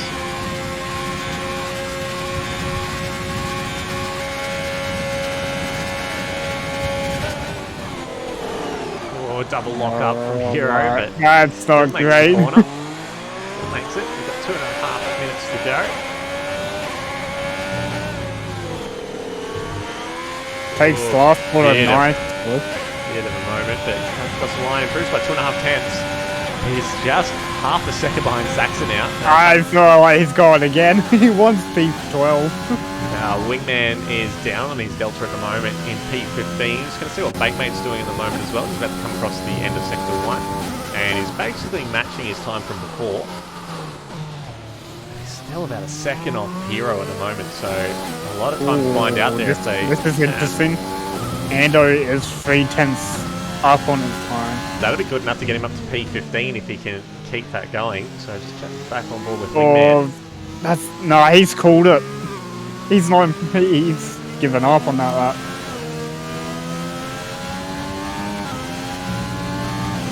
Yeah, Combat, it is a wet race as well. It's either into the full west. I did not get any information on that. Wingman comes Probably to the it is. hairpin now. Bit of a lock-up that keeps it together.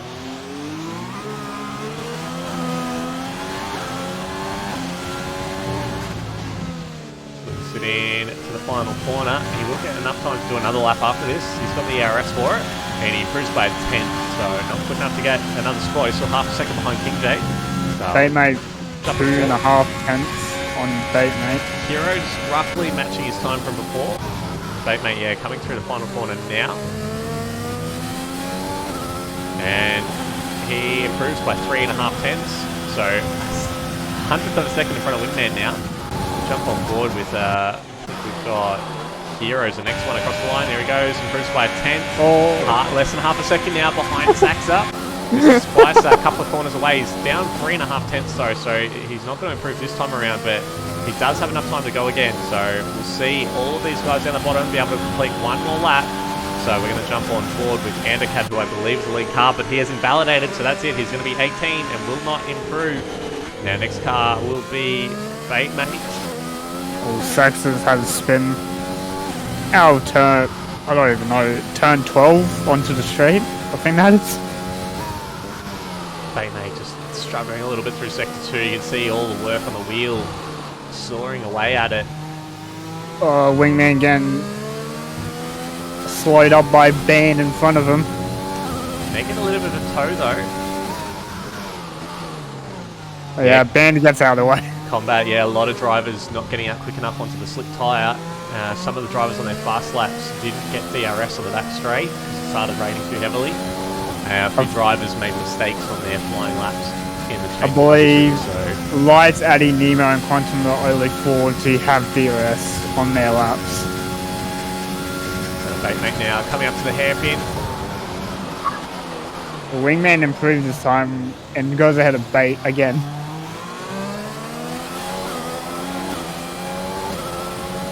Bait Mate comes through the final corner now.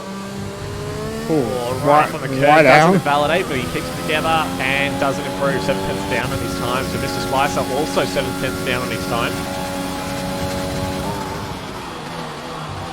Hero came across the line. He actually improved. He's 3 tenths off Oh, and Saxon. Mr. Spice has a big spin out of the hairpin, just lit up the rear tyre, pushing a little bit too hard. And that's here, P17 for him as well. And I think that's pretty much it for the session. A few drivers that will need to retire in the pits.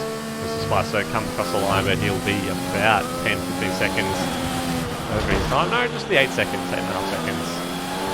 But yeah, we were just saying at the start of combat that most of the championship leaders all in the back half of the grid, not able to set a time on the slicks. And yeah, hopefully for their sakes, they're able to stay out of trouble. But yeah, big developments for the championship.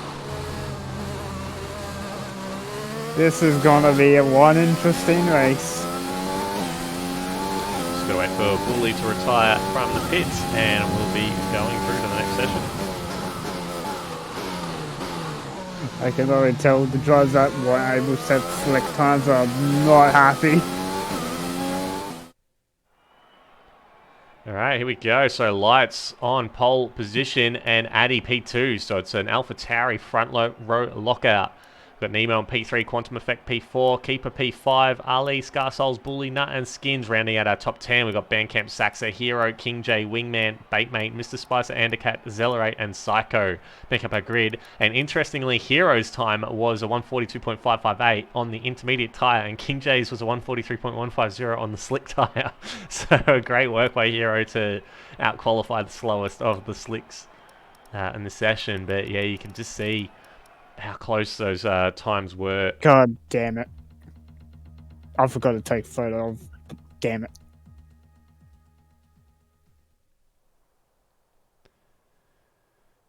Alright, so while drivers work on their strategies, so again, it looks like intermediate conditions for the race, so we'll probably be in intermediates. So let's have a look at the driver standings again for T2. Now, hopefully I don't press the wrong button this time, and there we go. So yeah, it's pretty tight at the top. Hero and Baitmate, just 16 points separates them for the championship lead, and both of them starting towards the back of the grid because of that qualifying session. Wingman and Combat Rat next. Unfortunately, Combat Rat not racing tonight, so Wingman able to pull away a little bit, and Quantum Effect will be hoping he's able to close that deficit as well, currently 24 points. We've got Ali and Saxo on equal points for P6. We've got Bandcamp as well on P8 with 92 points. And a little bit further back, we've got Jacob Mice, who's actually making an appearance in Tier 2 standings from earlier in the season. And Skins 10th with 81 points. Of course, we're going to have a quick look at the constructor standings as well. So we've got Haas currently in the lead on 309 points, with McLaren P2 with 290 and Williams third with 286. So very close there for the constructors title, with Racing Point on 246, Renault 230, Ferrari down in P6 with 149, just in front of Red Bull in P7 on 137. Mercedes kind of on their own in P8 with 83 points, and only 1 point separates the two Alpha teams at the back, with Alfa Romeo on 48 and Alpha Tauri on 47. So it looks like Skins and Bully have come together on the formation lap, so they're going to have very cold tyres, Mr. Spicer and Andercat as well. So two of our quicker drivers coming together, and they'll be having very cold tyres at the end of this out lap. Formation lap. I've done that again. I said that in the first session as well. Alright, well, let's have a look. Obviously, everyone on the intermediate tyres for this race. As Lights takes everyone around the track, so I'll be looking to just test the track limits just to see what the grip levels are like around each corner. And it looks like they're not as spread as they were for the Tier 1 formation lap. It was a little bit spread out, with Mikau pushing for a very aggressive formation lap. So we're not 100% sure on what the weather's going to be like for this race. We know that it's going to be wet for a fair chunk of it, but we don't know if it's going to be drying up towards the end. But we'll just have to wait and see how it all unfolds. This is interesting. Top 3, this is all their best quality results for this season. I'm not surprised. Oh, we've got a migrating host. It looks like Bandcamp has left the session. Hopefully, oh boy, it's not too bad now. As far as I'm aware, we will be continuing to go ahead, but if there's too many DCs, then we might have to restart. But at this stage, we will continue unless advised otherwise. Team Mac for comms. Mate, just send me a message and we'll make it work.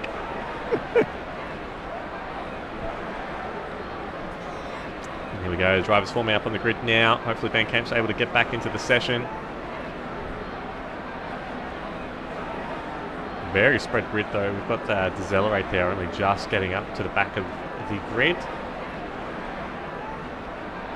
This is going to be interesting between teammates for turn 1. Absolutely. Lights will have the outside line. And here we go. Lights coming on. Ends the revving. And they're away. The Alfa Romeo does not move at all. The Mercedes able to get the jump on him, but he's absolutely bogged down. They're going 3, 4, 5 wide as they go into the corner. Lights has absolutely bolted. They're 3 wide. Oh, the sandwich. Has gone around. Addy has gone around. They were 3 wide into turn 1. That was never, ever going to work. Yeah, Band's AI has had a great time. They came up to P5. Master Strat has worked. And we've got a little battle. We've got Quantum Effect in P4 at the moment. And it looks like Ali is under a lot of pressure. Ali has actually picked up a penalty for gaining a place illegally there. That's a 5-second penalty he's got. He is up to P2 now. As we see them start to settle down just a little bit. Going to jump a little bit further back. Bandcamp's back in control of the car. We've got the Ferrari of Saxon trying to go down the inside, which becomes the outside of Skins. Skins tries to save it. Has he saved it? He has. What a save from the Renault driver. He was out sideways. He was turning left in a right-hand corner, and he was able to catch it. They're still going side by side. The Renault gets forced way out onto the AstroTurf runoff area there. The Ferrari gets the position. They're still side by side. Ferrari's got the inside. Skins trying around the outside. Looks like he's been able to hold it. He's got the inside line now, and that's the position to him. So Sax is going to have to yield. Bully up to P10 as well from the start. Hero down in P16. We have to jump back to Addy, who's slowly making his way back up through the field. And let's have a look at these moves. So Addy down 10 positions after that spin. Nut down 10 positions as well. Didn't see what happened to the Mercedes driver there. We do have some of our race leaders struggling as well. Hero down 3, Batemate down 1 as well. I'm just going to jump a little bit further up. Sorry, we've got the Renault making the move on the Ferrari. Ooh, someone was braking on the grass at the hairpin. King J braking on the grass. Yeah, we Locked can both see tires. there the Alfa Romeo off the track there at the runoff area down there. And they all extend the final corner. Oh, we got the racing point around. That Psycho has gone around at the final Not again. corner. Unfortunately, yeah, the racing point has gone off the track. If I can press the right buttons, and there he is. Bit of a spin on the final corner, and Anacat gets the move done as well. There goes Psycho's last first. Yeah, unfortunate for the Racing Point driver, but yeah, didn't have a great qualifying session, and the race is off to a pretty bad start as well. And there goes the leaderboard.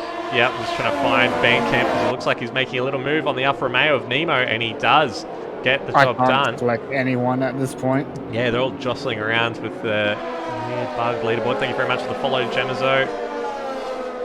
See, just a little bit further back, Mr. Spicer moved up on Bully there. Mr. Spicer up 6 positions since the start. He's had a mega start to this race. Bully able to come back at him though. And now the Alpha Tauri of Addy goes around the outside as well. Look how much grip he's got. He's gone to try and hold it. He gets forced onto the curb. Oh, that's very high risk there. Thanks for the follow as well, Grippy Gaming. I'd say Mr. Spicer, the best car out of the back pack. With the best starting. Hero is up to P13 as well, but he hasn't really made the start that Mr. Spicer has. It's been absolutely great from the Williams. But his teammate Batemate's still a little bit further down the order as well. 15th Wingman as well. Championship rival down at 16. So Mr. Spicer really going to be able to make it same with around here. Going to have a little bit further back as Nut is able to make a move on King J on the straight. Even without DRS, Mercedes is very quick on a straight line. Is King J going to come back at him though into the hairpin? I don't think he is. He's thinking about it, but he decides better of it. I would like to point out, Lights is absolutely flying. He's actually gapped Ali by a second over 1 lap. Yeah, he's got the gap out to 2 seconds now, so even if it stopped raining, he's well clear of DRS. Going to jump back, and this is Spicer and Addy going side by side on the run into turn 1, getting a little bit of tow from the Ferrari, so Addy, he's gone down the inside of the Ferrari now. Is he going to be able to get a position as well? He's let go of the brakes, and he pushes his way through past the Ferrari, and actually the Ferrari gets checked up as well. There's Constantino. And he's got his whole wing intact though. He didn't pick up any damage as far as I can tell. But you can just see terrible traction there from the Ferrari through the corner, turn 3 and 4. And now he's going to be a little bit compromised behind as the Williams of Mr. Spicer. He's run straight on the back. All that good work from Mr. Spicer has gone down the drain. He's just broken his front wing on the back of the Ferrari. He just missed his braking point, and that is it. We've also got the Alfa Romeo of King J has gone around, and he does have his front wing intact. But it looks like he's had a little bit of a spin, and that's going to cost him some positions. Yeah, this is how Mr. Spicer already. Look how slow he's tiptoeing around the corners. And now look at this bunched up field in the middle of this grid. But you're right, Lights is bolted. He's over 2 seconds in front of Ali now, and Scarsouls is almost within a second. We're going to have a little bit further back. Decelerate has gone around as well. He does a little flick turn, no wing damage, but I dare say he's either lost it on the exit curve there or had a little bit of contact. Going to jump back up. We've got Wingman now getting very close to the back of Batemate as Hero and Mr. Spicer jostling for positions. These are, they're quite high up on the championship order as well. Hero's going to be trying to get back into the points. He wants to extend that championship lead. And there he goes on the inside of Mr. Spicer as Batemate has gone up to P14 as well. Hero going to push Mr. Spicer out onto the curb just to lose a little bit of traction as Lights sets the fastest lap of the race at 146.873. Hero moves up to P12. A few extensions there. Thank you for the follow, Makoniasti. Yeah, I think we're going to see team orders from Williams here. Yeah, Batemate does have the superior position in the championship. Yeah, there he goes. Comes the Wingman. McLaren. Wingman nearly tried to follow Batemate through there. Got blocked, and I think Mr. Spicer's still got that wing damage as well, so he's going to be so slow. Wingman there going on the inside of turn 4. And he gets the position done as well, so he's going to close in on Batemate. This is the battle for the championship, so he's going to have to fight his way through as well. Hero just down the road up in P12. All top 3 contenders. They're all out of the points at the moment, so they're all going to be pretty desperate to get back in it. Going to jump up to Skins, who's up in P8. He's very close to the back of Nemo, who's gone backwards since the start of the race. Obviously, he's P3 qualifying, but a bit out of position, you must say, and he's starting to show he doesn't quite have the pace to hold that position. Skins, though, looking really good in the way. He does run a little bit wide of the exit curve there, but Got a very good run compared to the Alfa Romeo in front, but he's got Saxa for company as well just behind. Ferrari hot on his heels. Saxa late braking into 11. Almost ran up the back of Skins. Skins getting a pretty decent exit. Looks like the Alfa Romeo in front just struggling a little bit to find the right line. Skins getting pretty decent toes, using a bit of overtake as well. Is he going to try? He's probably too far back, he'd say, to make a lunge into the corner without No, DRS. oh, he had a look. He had a little bit of a peek.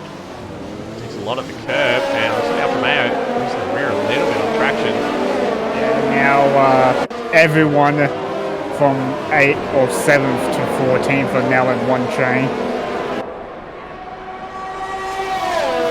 Here we go, Skins having a much better run on the Alfa Romeo, but quite far off to be able to make a move. I try switch back. Is it? Oh, he's going to have a try at it. And Nemo covers off a switch back. Meanwhile, in front, Bandcamp right on the back of Keeper as well, who's done very well to keep P5. Great stuff from the Mercedes, but Bandcamp... Oh, Ban's Oh, he's off! Ban is off! Just as... Oh, no, commentators curse on him. I was just saying he was in such a good position, and he lost the rear as he came out of turn 4, and I'm pretty sure he has a fair chunk of wing damage. He's dropped all the way down to P10 from P6. You're not in this good books anymore. Oh, what a shame. Yeah, he he's is lost almost missing all half. the left half of his wing, and he's going to be so slow.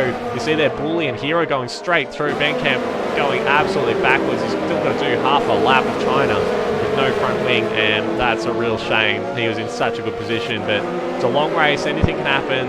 Let's see what unfolds from here, but going to jump up now to Nemo, who you must say, his name, you'd expect him to be a bit more acclimatised to the wet conditions. Unfortunately, he's going backwards a little bit. Skins is through. And Saxon now is going to be closing in. In just a short while, Addy now seems to have found a little bit of pace after that spin at turn 1 on lap 1. He's 2/10 behind the Ferrari. He's going to be close enough to make a bit of a lunge, but not quite. Meanwhile, behind Hero making a move on Bully just before the braking zone for the hairpin. Bully trying to outbrake him in the Ferrari, but Hero squeezes him up onto the curb, gets the move done, and is into the points. So our championship leader is back in the points. Meanwhile, Batemate just behind is going to be chomping at the bit to get past his Ferrari as well. He wants to follow Hero. Oh, he's going to try turn 1. Yeah, he's got the overtake on. The Ferrari covers the middle of the track. He's going to go around the outside of turn 1. Very high-risk move from Batemate. And he's still on the outside. He hasn't quite got the position done yet. The Ferrari covers the inside beautifully. But, oh, there's a bit of contact as well. The Williams hits the side pod of the Ferrari. I don't think there was any damage there on the Williams. Fair. But that was so high risk. Bully did turn in on Batemate then. It's not over yet. It's still trying to go around the outside, but I think Batemate's finally been able to cover it off. And now Wingman is trying to get in on this action. He wants to follow them through as well because he's in the champion fight too. Gonna point out, Lights still extending that gap.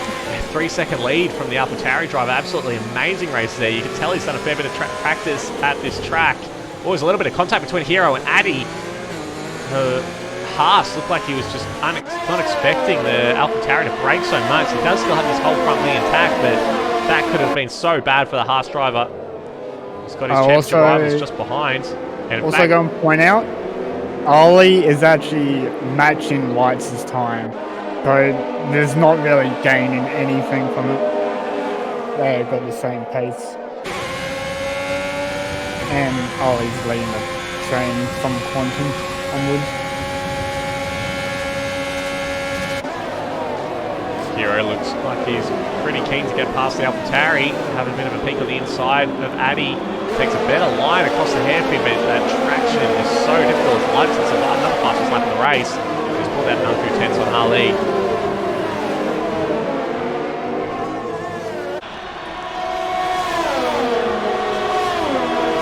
Good Bandcamp is just coming onto the back straight now as well. I don't think he's got that wing fixed just yet. He has. Alright, so he's about 14 seconds off the pace now, but don't count him out just yet. So ban the Ollie driver with a stop. So Psycho trying to go for a move around the outside of Nuts at turns 2 and 3. Comes turn 4, and he's got the move pretty much done. I don't think Nuts got much there. Nuts still there. Oh, It's not over yet. Nod's Still on the hanging in. inside. And yeah, he's got just a lot more grip on that inside, and he's able to get the position back. It's still Psycho around the outside. And I think just the race point now has just got a bit more traction. And he's Nod is still there. No. Oh, there's a bit of contact there. Nut's forced onto the dirty side of the track. There's still a little bit of overlap. No, I think the racing point's got it. No, he's left the door open again. Still side by side. The racing point's got it now. There we go. They're done.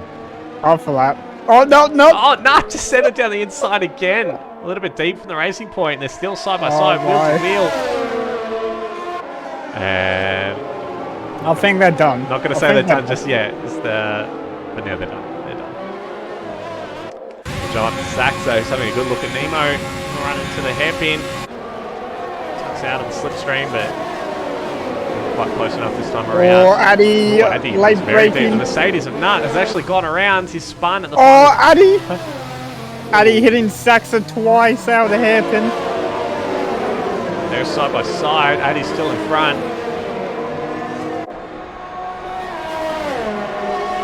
Saxa has a good run on him. Oh, he's getting a little bit of squeeze towards the pit wall, but he's in front.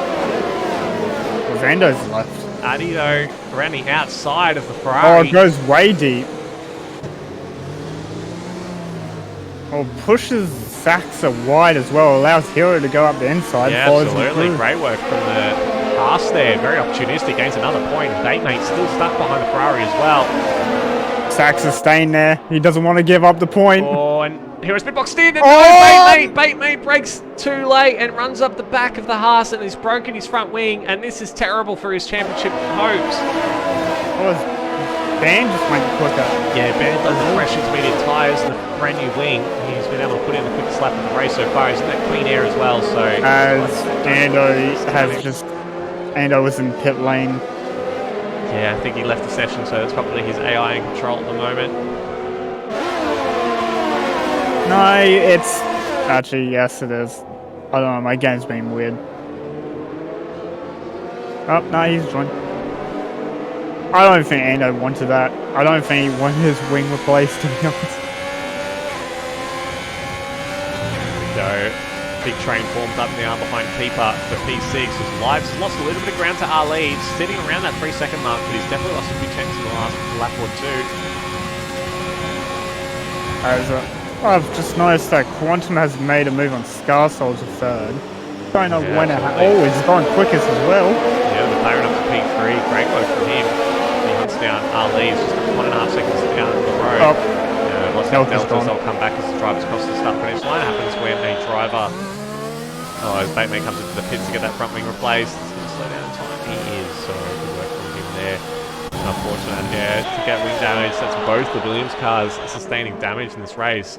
Mr. Spicer still out on track with that broken end plate. As we see, Nemo and Addy going side by side now for P7.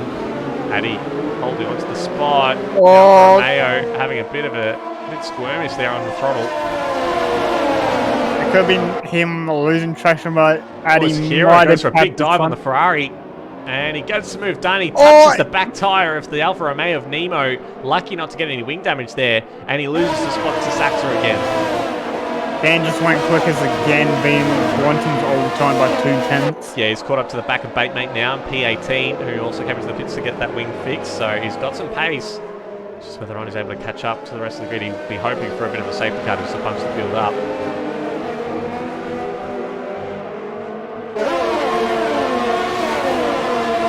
I will say, Hero has he's just locked both fronts coming into turn 11. Hero needs to be careful. We've seen in FIBA's championship fight when he's being caught in the midfield that you just don't want to make any rash decisions while you're stuck in the traffic.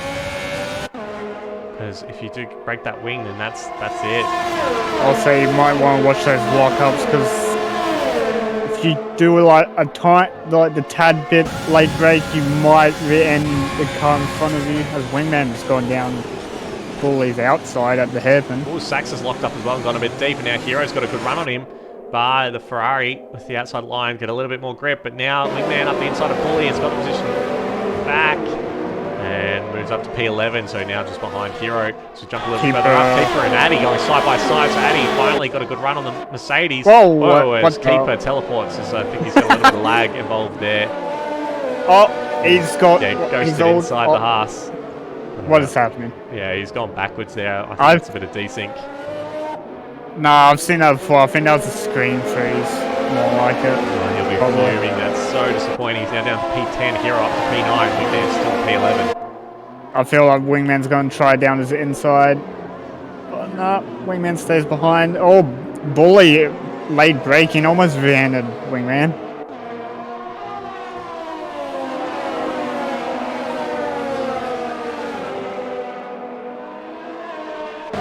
Front lights has got his rhythm back. He's now 3.5 seconds in front of Ali.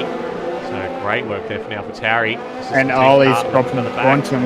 Yeah, Quantum Effect about 2.5 seconds behind now, so he's not quite as close as he was before. Scarsoul's 1.2 seconds back as well. Skin's kind of in a race of his own, same with Addy, but Addy, a little bit of pressure from Nemo. He's got to try and build that gap a little bit. Leave Nemo to the Sharks behind with Saxa, Hero, and Keeper.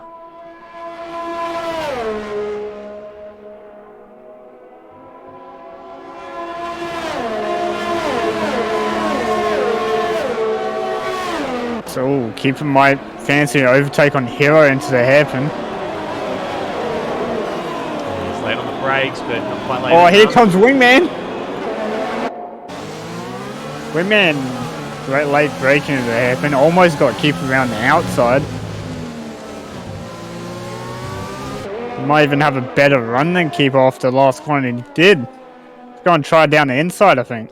Yeah, here he goes. Got a good run on Keeper now. He tapped Keeper's rear when he moves over. Keeper trying to come back to the inside, but I think McLaren... Oh, he's very deep. Oh, that was a bit risky there from the Mercedes, and he's hit the back of the McLaren as well for good measure. No damage. Luckily, no damage, but yeah, that was very risky there from the Mercedes driver.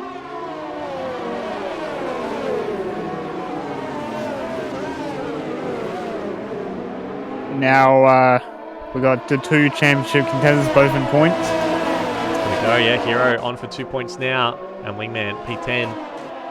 Apparently, Ali's brake pedal is sticking on, according to T-Mac. I feel like it's an excuse. Apparently, he's barely getting watched. 300 k's on the straight, so that might explain Ali it. watched. I think all the drivers have watched in this session. It's pretty wet. Sachs has got a pretty good run on Nemo. Is he going to go for the inside? He isn't. Now, Nemo under a bit of pressure from Saxa. Hero just behind as well. All bunched up. Oh, as the Ferrari nearly loses the rear through that double right-hander. He actually looked to have gone a good exit. Yeah. Oh, I think Saxon's going to try. Oh, now for a Mayo moving under braking. No damage, but Hero goes to the inside of the Ferrari. Leaves plenty of space for Saxa. Saxa stays ahead. Well, they're side by side through the final corner, and Hero has to back out. Yeah, not really the best corner to do side by side in. It's allowed Wingman to catch back up. Now he's 3/10 shy of Hero. Well, we've got to keep peeling off into the pits as well, so we're almost at the halfway point of the Hero race. down the inside. Actually might get the move done, but Saxon's got the inside for the next corner.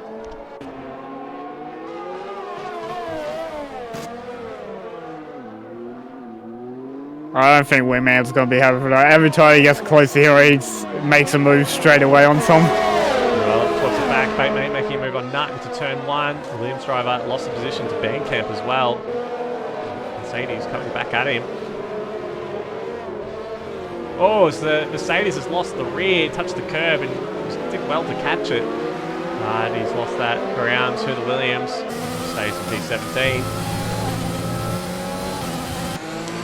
Up to Hero in PA, who's hot on the heels of Nemo. Meanwhile, Addy is now cleared 2 seconds from Alfa Romeo, so he's done well to put a bit of space between them. So I'm sure Hero will be trying to charge towards the podium from here. Wingman hasn't been able to get past Saxa yet, and Bully has dropped off the back of him. Mr. Spicer not quite in this fight at the moment. 5 seconds further back as well. We've got a yellow flag. Yellow flag, that's Ando. Yeah, unfortunately, he's had a spin turn 4. Keeper's left. Apparently Ali has fixed his pedal and is back under 3 seconds. Oh, a big dive from Hero on the inside of Nemo. Did the dummy. Oh, pushed him way wide off track. Yeah, Alfa Romeo losing the rear on the curb and the AstroTurf, and he has to tuck in behind the Haas now. Hero moves up to 7th. Wingman still in 10th, not able to get past the Ferrari. Wingman might try it in the turn one like he did it with Keeper.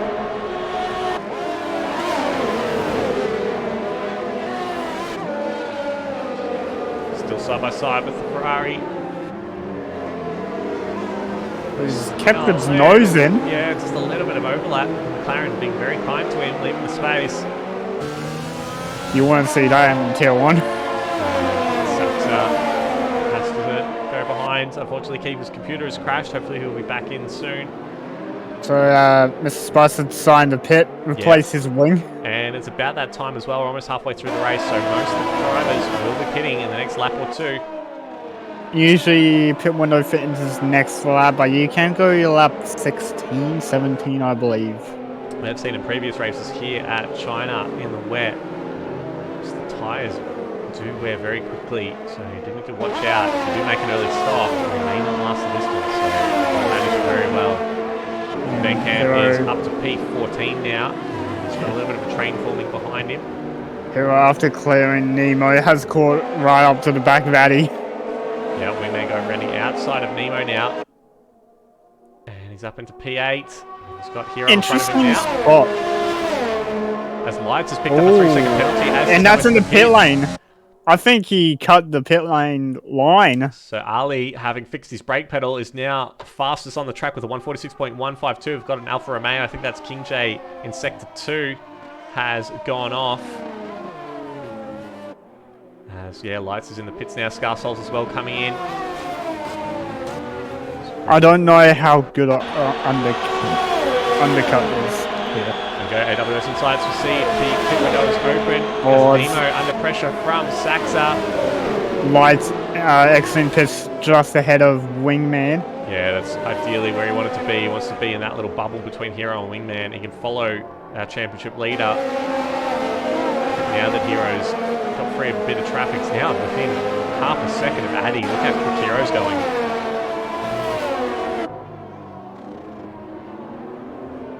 Well, the keeper's not returning. His computer's fried. That's not what you want. Really unfortunate there. Lights is caught onto the back of Hero now. Within a second. And Hero half a second behind Addy as well.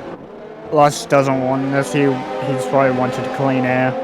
And Lights is already pit as well, so Hero still has to hit.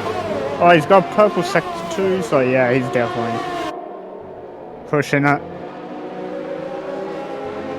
Got King J in the pit lane. Oh, Lights running very wide there. He got caught on the curb and he's drifting through that terrible right-hander. It's not going to be helping. Just go and watch what Ollie does. Ollie, he stays out for an extra lap. Yeah, and we got Quantum in. I wonder if Ali's just worried about the tyre wear, being a little bit conservative, trying to stretch his inters as long as they can go. So Quantum in, but Hero going on the inside of Addy. They're now alongside, heading to the final corner. What's going to happen here? Oh! A little bit of contact. What happened there? None of them wanted to back out. Hero's picked up a penalty for it. Got the Ferrari of Saxa running very deep in the final corner. And here we go. Addy trying to go around the outside of Hero, who's on the inside. We've got Lights just behind as well. Ali, meanwhile, is absolutely gunning it. Trying to build a gap. This battle is really going to help Ali's fight. You see now, Addy is holding up Lights. Lights does not want this to happen at all. He needs his teammate to get out of the way. He's holding him up. And this is going to cost team Lights orders. the lead. Absolutely. French Toss, get on the radio. Tell him to get out of the way. Addy not doing his teammate any favours. A chance. We see a lot of the cars coming from the pits now. Van Camp going long as well. He's already pitted. He's on 8-lap-old inters, so they can go a little bit further. He might be hoping for a late safety car. Now he's in a bit of clean air. He'll be pushing. He's 11 seconds behind his teammate Skins, who's just come out of the pits. So Wingman also pitted the just then. He just entered the pit lane and came out. He's behind Band. Here we go. Lights making the move on his teammate now. Oh, they're still battling. Addy, what are you doing? Oh, Lights is rounding not outside. He's going to going be to get happy. so frustrated. See how much grip Lights has compared to Addy. There we go. I wouldn't be surprised if this is realigned. The hand might go up to his teammate, tell him which position he's going for. Addy is going to come back at him. And Ollie has stayed out, so Ollie's going very long indeed. Ollie's staying out because of this battle that's happening. He's holding up Lights. Absolutely. So Lights has he's lost it. teammate, but yeah, he loses the rear slightly on traction. See Hero staying out as well as Hero's going long. Same with Addy, they stay out. Sax is in. Go Quantum Effect in P5 now, so he's doing very well. He's also in this championship fight. It's true to the chat. Shout out Ali brake pedal. Shout out Addy at the moment. Hold up his teammate. Yeah, I think there'll be words between those two after the race. I don't think Lights will be too happy with his teammate there. No, it won't be words. It'll be like messages. Meanwhile, Wingman has showing a lot of pace as well. He's currently P10. Moves up to P9 with Sax in the pits. He's right behind Bandcamp, who's up into P9. Wouldn't be surprised if Wingman makes a move soon on Band. He's going to have to do it sooner or later to catch Hero. Yeah, he'll be hoping to be able to undercut Hero as well, who's going very long with those intermediate tyres. But if Wingman gets held up in traffic like we saw with Lights, it would hurt his chances of getting the undercut to work. And Band's not really doing that great on ERS at the moment. Yeah, I think he had to use a fair bit of it to get to the position where he is. After being so far off the back of everyone, he's done well to get it back up to P8, but he's yet to do his second stop. Those inters probably aren't going to make it to the end. Already 9 laps old. Gone John Bull Ollie, what does he decide to do? Yeah, Ollie's in the pits this lap. There we go. Lights now on the back straight. This is going to be one interesting lap. He's pushing now. I think he knows that his rival's in the pits. Comes up to the hairpin. He had a bit of a toe from Hero there as well. What was Hero decide? I think Hero should come into the pits there. He's been 15 laps. No, Hero stays out. Oh, and Ali has a 5-second penalty, so he has to serve that in the pits. Oh, that hurts. And here we go. That really hurts. Lights is now effectively the race leader again. I think he might get taken by Quantum. Yeah, and Quantum. Quantum has got the undercut as well. Quantum's up to P5. So Ali is going to have the fresher tyres. He, importantly, doesn't have any penalties left now. He's just got to get within 3 seconds of Lights, and that is the effective race lead. But yeah, Ali, that 5-second penalty would have got him in front of Quantum. And possibly Lights as well. Maybe not. It would have been close. As we see, the Alfa Romeo of King J, I believe, is going off again at Sector 2. You see now Wingman right on the back of Bandcamp at the moment. So we've got about 11 laps left in this race. And Quantum, you can see how much grip he has compared to Addy.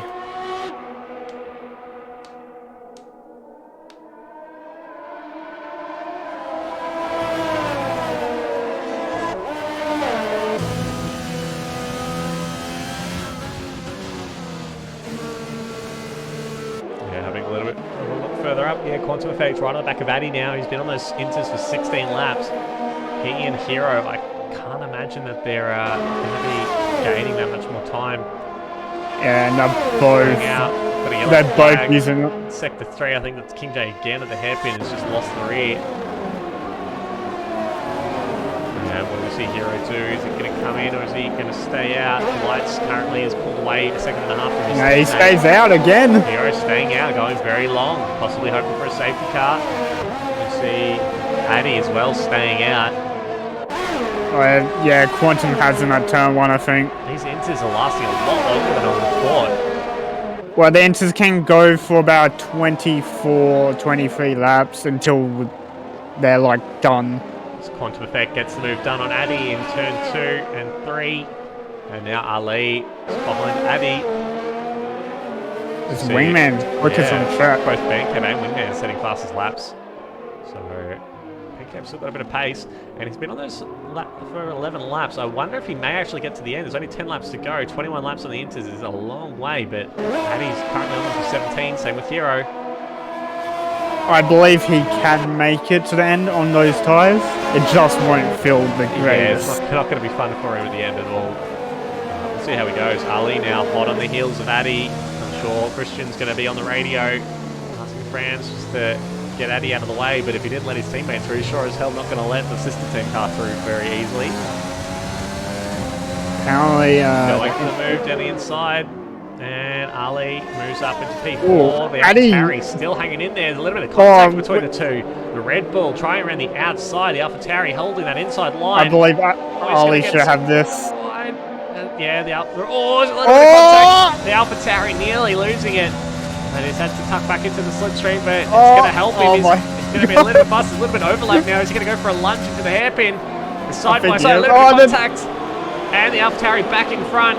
Ali is not going to be happy with this at all. They're interlocking tyres. The Red Bull getting forced out onto the AstroTurf, and that's horrible, horrible for his traction. Hero's in. And Hero has boxed. Hero has boxed. So Addy stays out again. Addy's staying out. He's going long, but Hero has blinked. As Quantum sets the fastest lap. There we go. Lights is back in the lead. He's got 2.5 second lead over Quantum Effect, who has already pit as well. But with that 3-second penalty, Quantum is going to be in the lead of this race at the end, unless Lights can pull out a bit more of a lead. Addy, in the meantime, I wonder if this is Addy maybe repaying the favour to Lights and just staying out as long as he can to hold up Bandcamp has zero. Bandcamp has zero. Same with Wingman. They both got him. Oh, Hero back down at P9 now. And he's got a fair bit of traffic between him. Oh, he's going to try down the inside of Wingman. Addy and Ali still battling it out. Ali finally getting past the AlphaTauri. Addy making it very difficult for the Red Bull driver, and Ali is now finally clear, but he's 3.5 seconds down the road from Quantum Effect. And he's got a lot of work to do. Lights, meanwhile, 2.5 seconds clear of Quantum. We're faced with the 3 championship contenders, 8th, 9th, and 10th again. Absolutely, just jumping on board with Wingman. Behind Bandcamp, the Dragon himself. And he's doing well to keep them behind. Wingman doesn't really have any answers to Bandcamp's defense. Here on Baitmate. Baitmate's done well after his wing damage early in the race. He's actually closed in a lot of time on Hero. Hero decided to go long. I think that's actually hurt his race in the long run. And after Ali overtook Addy, Scarsold's already on the back of him. Yeah, absolutely. I think those inters are absolutely spam. Just watch the race point go past the AlphaTauri now. Does Addy have any answers? Garsol's up into P4. Addy so close to the back of the racing point. Well, not to hit the back of him. Jumping back to Hero now, who's right at the back of Wingman. Wingman tries to come drag race. Squeezes in. He's left him hardly any space. And side by side, Hero goes for the move. Takes a lot of curb. Wingman on the outside, though, has been left a respectable amount of room by Hero. Wingman still has it. He's got the grip, and McLaren gets the position, still in P8. And this is he's got that exit. Well. He's 8 tenths down the road now, but yeah, Hero's got a very good run, but he doesn't have the straight line speed. McLaren just positioning the car perfectly as well. He's tried a little switchback into turn 1. They're side by side going through the double right-hander at turn 1 and 2. But the McLaren's still hanging in there. He's on the inside now, but Hero just does his nose in front slightly. They're still side by side. And Wingman will take it. Him out. But the Haas tries a late-breaking lunge down the inside. Locks up. McLaren gives him plenty of space on the inside, but he's squeezed out into the curb. Him. And Hero gets the position. He's up to P8 now. Wingman having to concede. Wingman would not be happy about being forced onto the curb. Yeah, just looking at the lead as well, Lights has dropped back to just 2 seconds in front of Quantum Effect. So Quantum Effect's in that clean air. I wonder if Lights is just starting to feel the pressure. He's on for a race win here, but he needs to get that lead out to 3 seconds. I believe Nut has picked the medium tyre. It has actually stopped raining. Nut is on the medium tyre. I think it's too early for that to happen.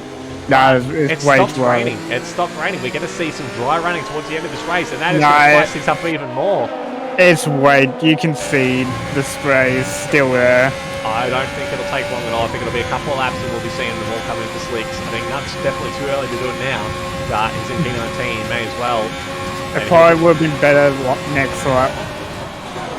Well, they're starting to lock up though. Hero locking up both the fronts going to the hairpin as he chases down Bandcamp. And you can see Lights has dropped down to 1.1 seconds in front of Quantum Effect. So I just wonder if they're starting to see a bit of crossover now. Quantum did go fast this last lap. It was a 44.9, I believe he did.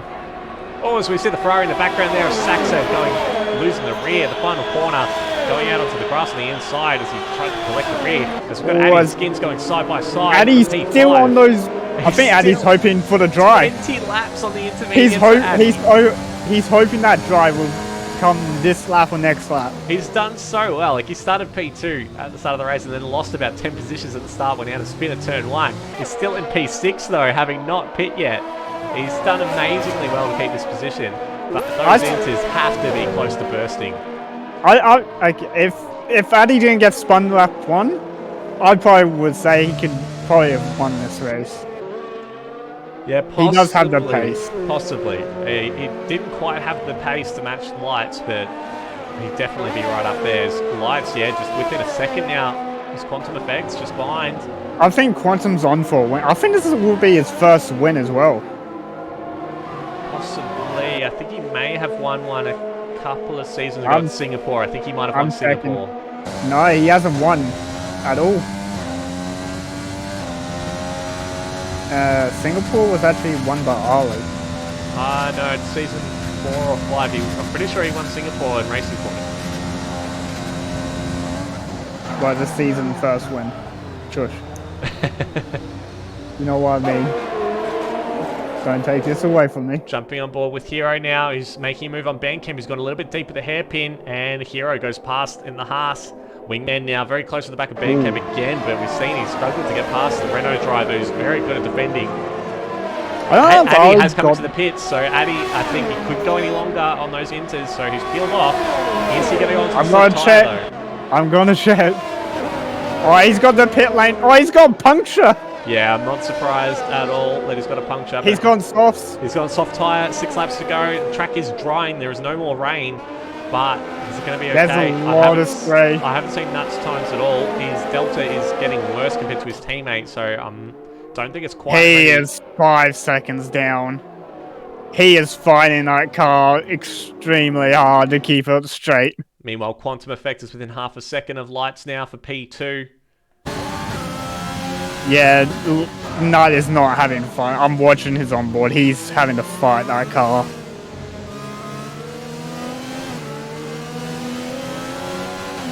Yeah, he's also locking up into every corner. Importantly as well, Ali has now picked up a 3-second penalty for exceeding track limits, so Quantum Effect is on here. He goes for the move on Lights. Oh, there we go. There's a switch. Quantum Effect takes the lead of the race, running into the hairpin now. I'm sure all the drivers will be waiting to see if they get the DRS enabled message from race control, but it's still looking pretty wet. You can see the spray coming off the tyres, but there's definitely no rain falling at the moment. Addy on the softs. I'm looking at. He's not. It's not even better than what Nut has at the moment. Yeah, we see Ali there setting the fastest lap with a 144.660 on the intermediate tyre. He's now within a second of Lights. Massive lock up into turn 11 by Addy. Yeah, he's having to keep in a high gear just to not lit up the rears.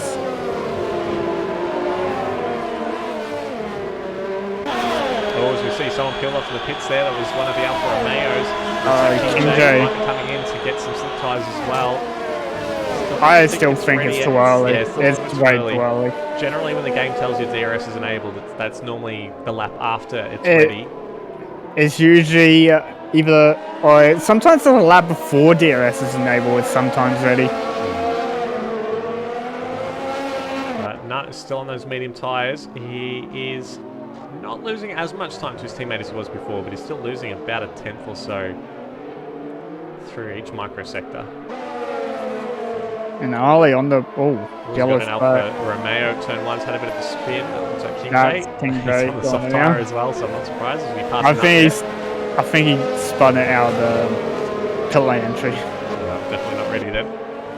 Did it Bottas? No, that Bottas did it in pit lane. He did it outside.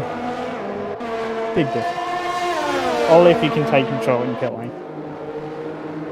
Ali, in the meantime, closed up to Lights, just 3/10 between them. Lights has dropped off the back of Quantum Effects now 1.2 seconds, and it looks like he's really struggling to keep the gap closed. You can say King J did more of a Grosjean and spun it. Here we go, Ali has a good run out of the final corner. using his overtake, but it looks like Lights is trying to do it as well, and he's able to just outbrake the Red Bull slightly. Oh god, Ollie's aquaplaned. Ollie aquaplaned there. I can't talk. Meanwhile, it looks like Sachs has been able to maintain position in front of Batemate, but Batemate so close to the back of the Ferrari.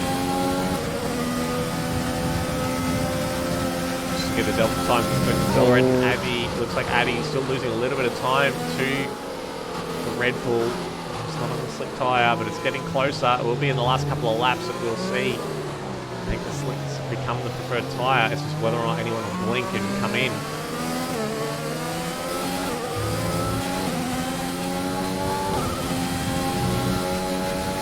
I think after this round, if it stays like this with the results, McLaren will lead constructors from this round.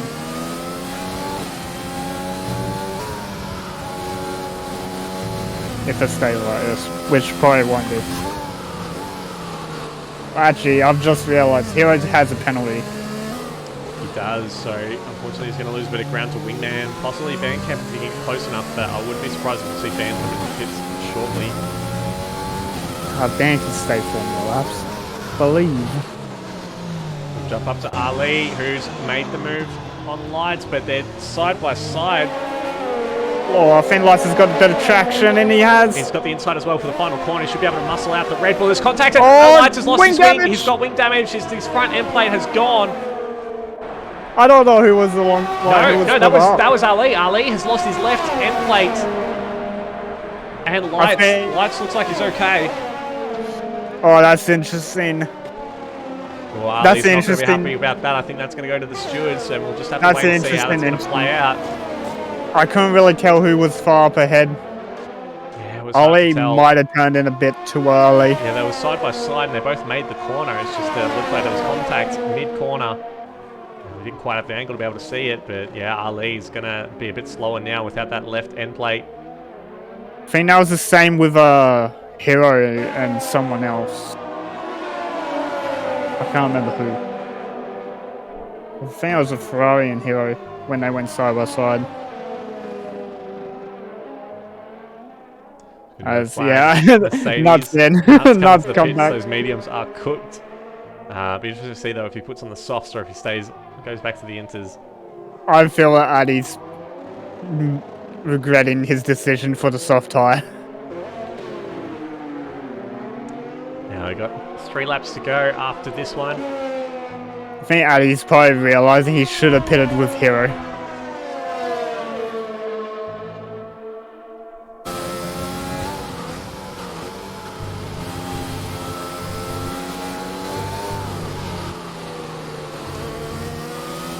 This is Spicer the closest to overtaking another car. Just 3/10 behind Psycho and P13. And it looks like, yeah, Endercat getting past Addy there on the slick tyre. It's really not working. You can see that delta just increasing and increasing. He's lost a second in that microsector. Addy not going to be having the time of his life anymore. Absolutely. I think it was worth the gamble hitting that late, but you can see the track's really not drying up very much here at Shanghai.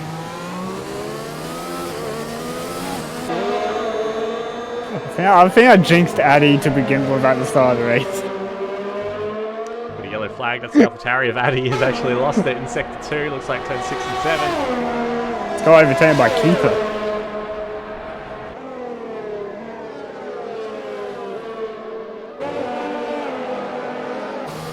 Oh, he's lost it again. Mr. Spicer getting pretty close to an overtake here on Psycho, just a couple of tenths in it. Psycho runs a little bit deep at turn 4. Mr. Spicer getting a better run. He's actually pushing the racing point through the corner. He's that much quicker on the exit.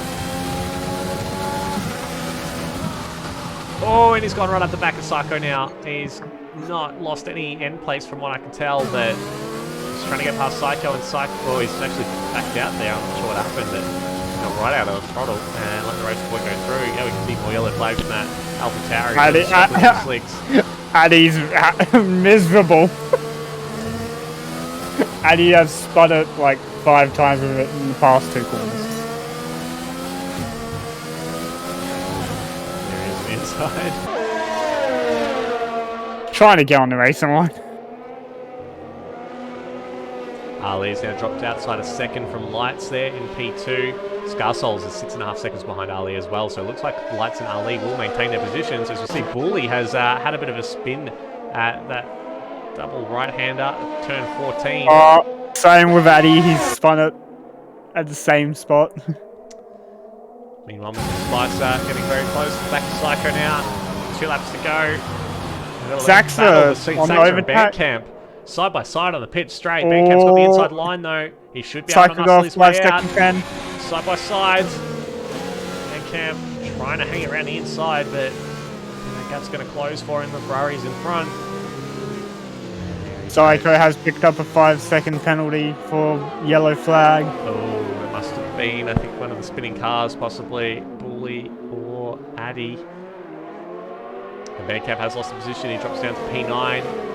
Maybe a couple of seconds behind him as well.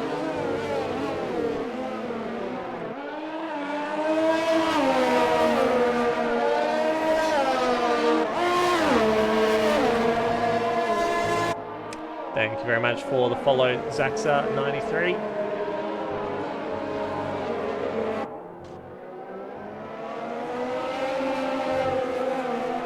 So the gap's all blown out just a little bit now as we come to the end of this race. Just another lap or so to go. As you see, an AlphaTauri getting very deep at turn 1. I believe that's Addy again.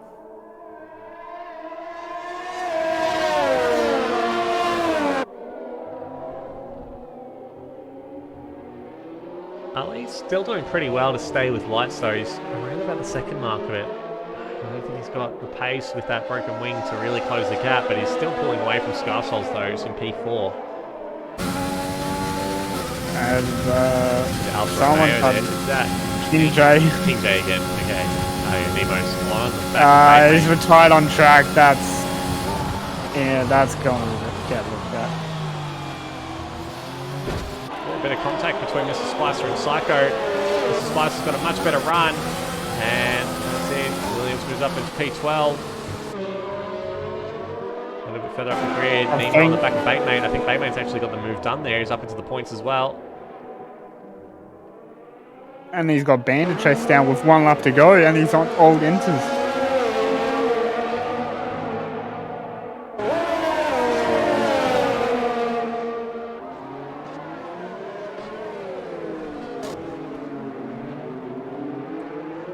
Oh, Bandcamp runs deep. Oh, Bandcamp's got a puncture. His front right has burst, and he's out of the points. He's been on those inters for 21 laps, and unfortunately, his front right has popped. That's unfortunate for Bandcamp there. He's got about 10 seconds in front of Mr. Spicer, but I don't know that he's going to be able to make it to the end without losing any more positions. Oh, look at him drifting around the corners there. As we see, an AlphaTauri goes a bit deep. I think that's Addy again on the slicks. He's still going, but unfortunately not. We'll have a little bit of look up. We've got Batemate and Saxa there. Batemate and Nemo, sorry. Going pretty well, but the race win goes to Quantum Effect. He's done an absolutely stellar job. Lights, very well done to go P2. Ali, unfortunately, just dropping down to P3 after that wing damage. Wasn't quite able to fight Lights for the position. Scarsouls does well to come across the line in P4. Skins P5. Hero comes across the line in P6, but Wingman gets promoted on penalties. And Hero is dropped to P7. Saxon comes across the line in P8. With Nemo and Batemate battling in the final corner. Batemate able to hold the position and comes across the line in P9, but loses it to Nemo on penalties as well. Bandcamp is still P11 though. Is he able to come across the line in front of Mr. Spicer? Is he going to get it? Is he going to get it with that punctured front right tyre? He has. Bandcamp has not lost a position after puncturing his front right tyre. Very well done to the Renault driver. I think he's actually lost a few more tyres than just his front right by the looks of it. I'm going to have a look. And Andicat is the last driver to come across the line. Now I'll be Addy. Oh, no, right, Addy. Yes, we've got Nut and Addy as well, who are a little further back. Thank you very much for the follow, for 90 grains of fangirl, and also to GT Manufacture. Wow, that was an absolutely action-packed race. Lights' win has been stolen because the track dried out. Yeah, very unfortunate for Lights, but yeah, he did pick up that damage. No, Ali picked up the damage. That's right, Ali picked up the damage, and Lights, yeah, unfortunately just not getting the pace on the long run to be able to hold position, and that penalty would have cost him anyway. Oh, McLaren won. Let's go. Driver of the day going to Wingman. Really good drive from him after that interrupted qualifying session with the changeable conditions. That was an interesting Still comes across qualifier. with the win. This is going to be great for the championship for him in the McLaren. That was a one-shot quali to watch, basically. Absolutely. And well done to the AlphaTauri of Lights on his podium. Unfortunately, couldn't quite get the win today. And well done to Ali as well, who I don't think he was caught out of the qualifying that much, but did well to get P3 in the end. But I'm sure that contact between the two at the final corner will be investigated after the race. And here we go. Quantum, well done on the win. Lights P2, and then Ali in P3.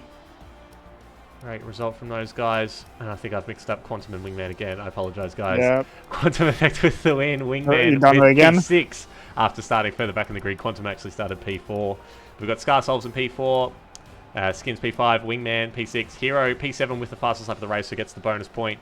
Saxa P8, Nemo P9, and Baitmate P10. So our championship leaders did get in the points after all. Bandcamp, unfortunate with that puncture, is in P11.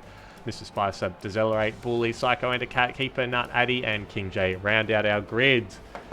Thank you so much, everyone, for watching tonight. Thank you to Apollo Pepsi for commentating with me in Tier 2. Thank you to Seb earlier for Tier 1. We will be back next week, I believe. Are we off to Abu Dhabi? I have a feeling we are. Yes. Yes, we're off to Abu Dhabi next week. We've only got 3 races left in the season before the new game comes out, so please stick around and join us for that. I've been Gus Rules. Thank you so much for your company this evening. We'll see you next time.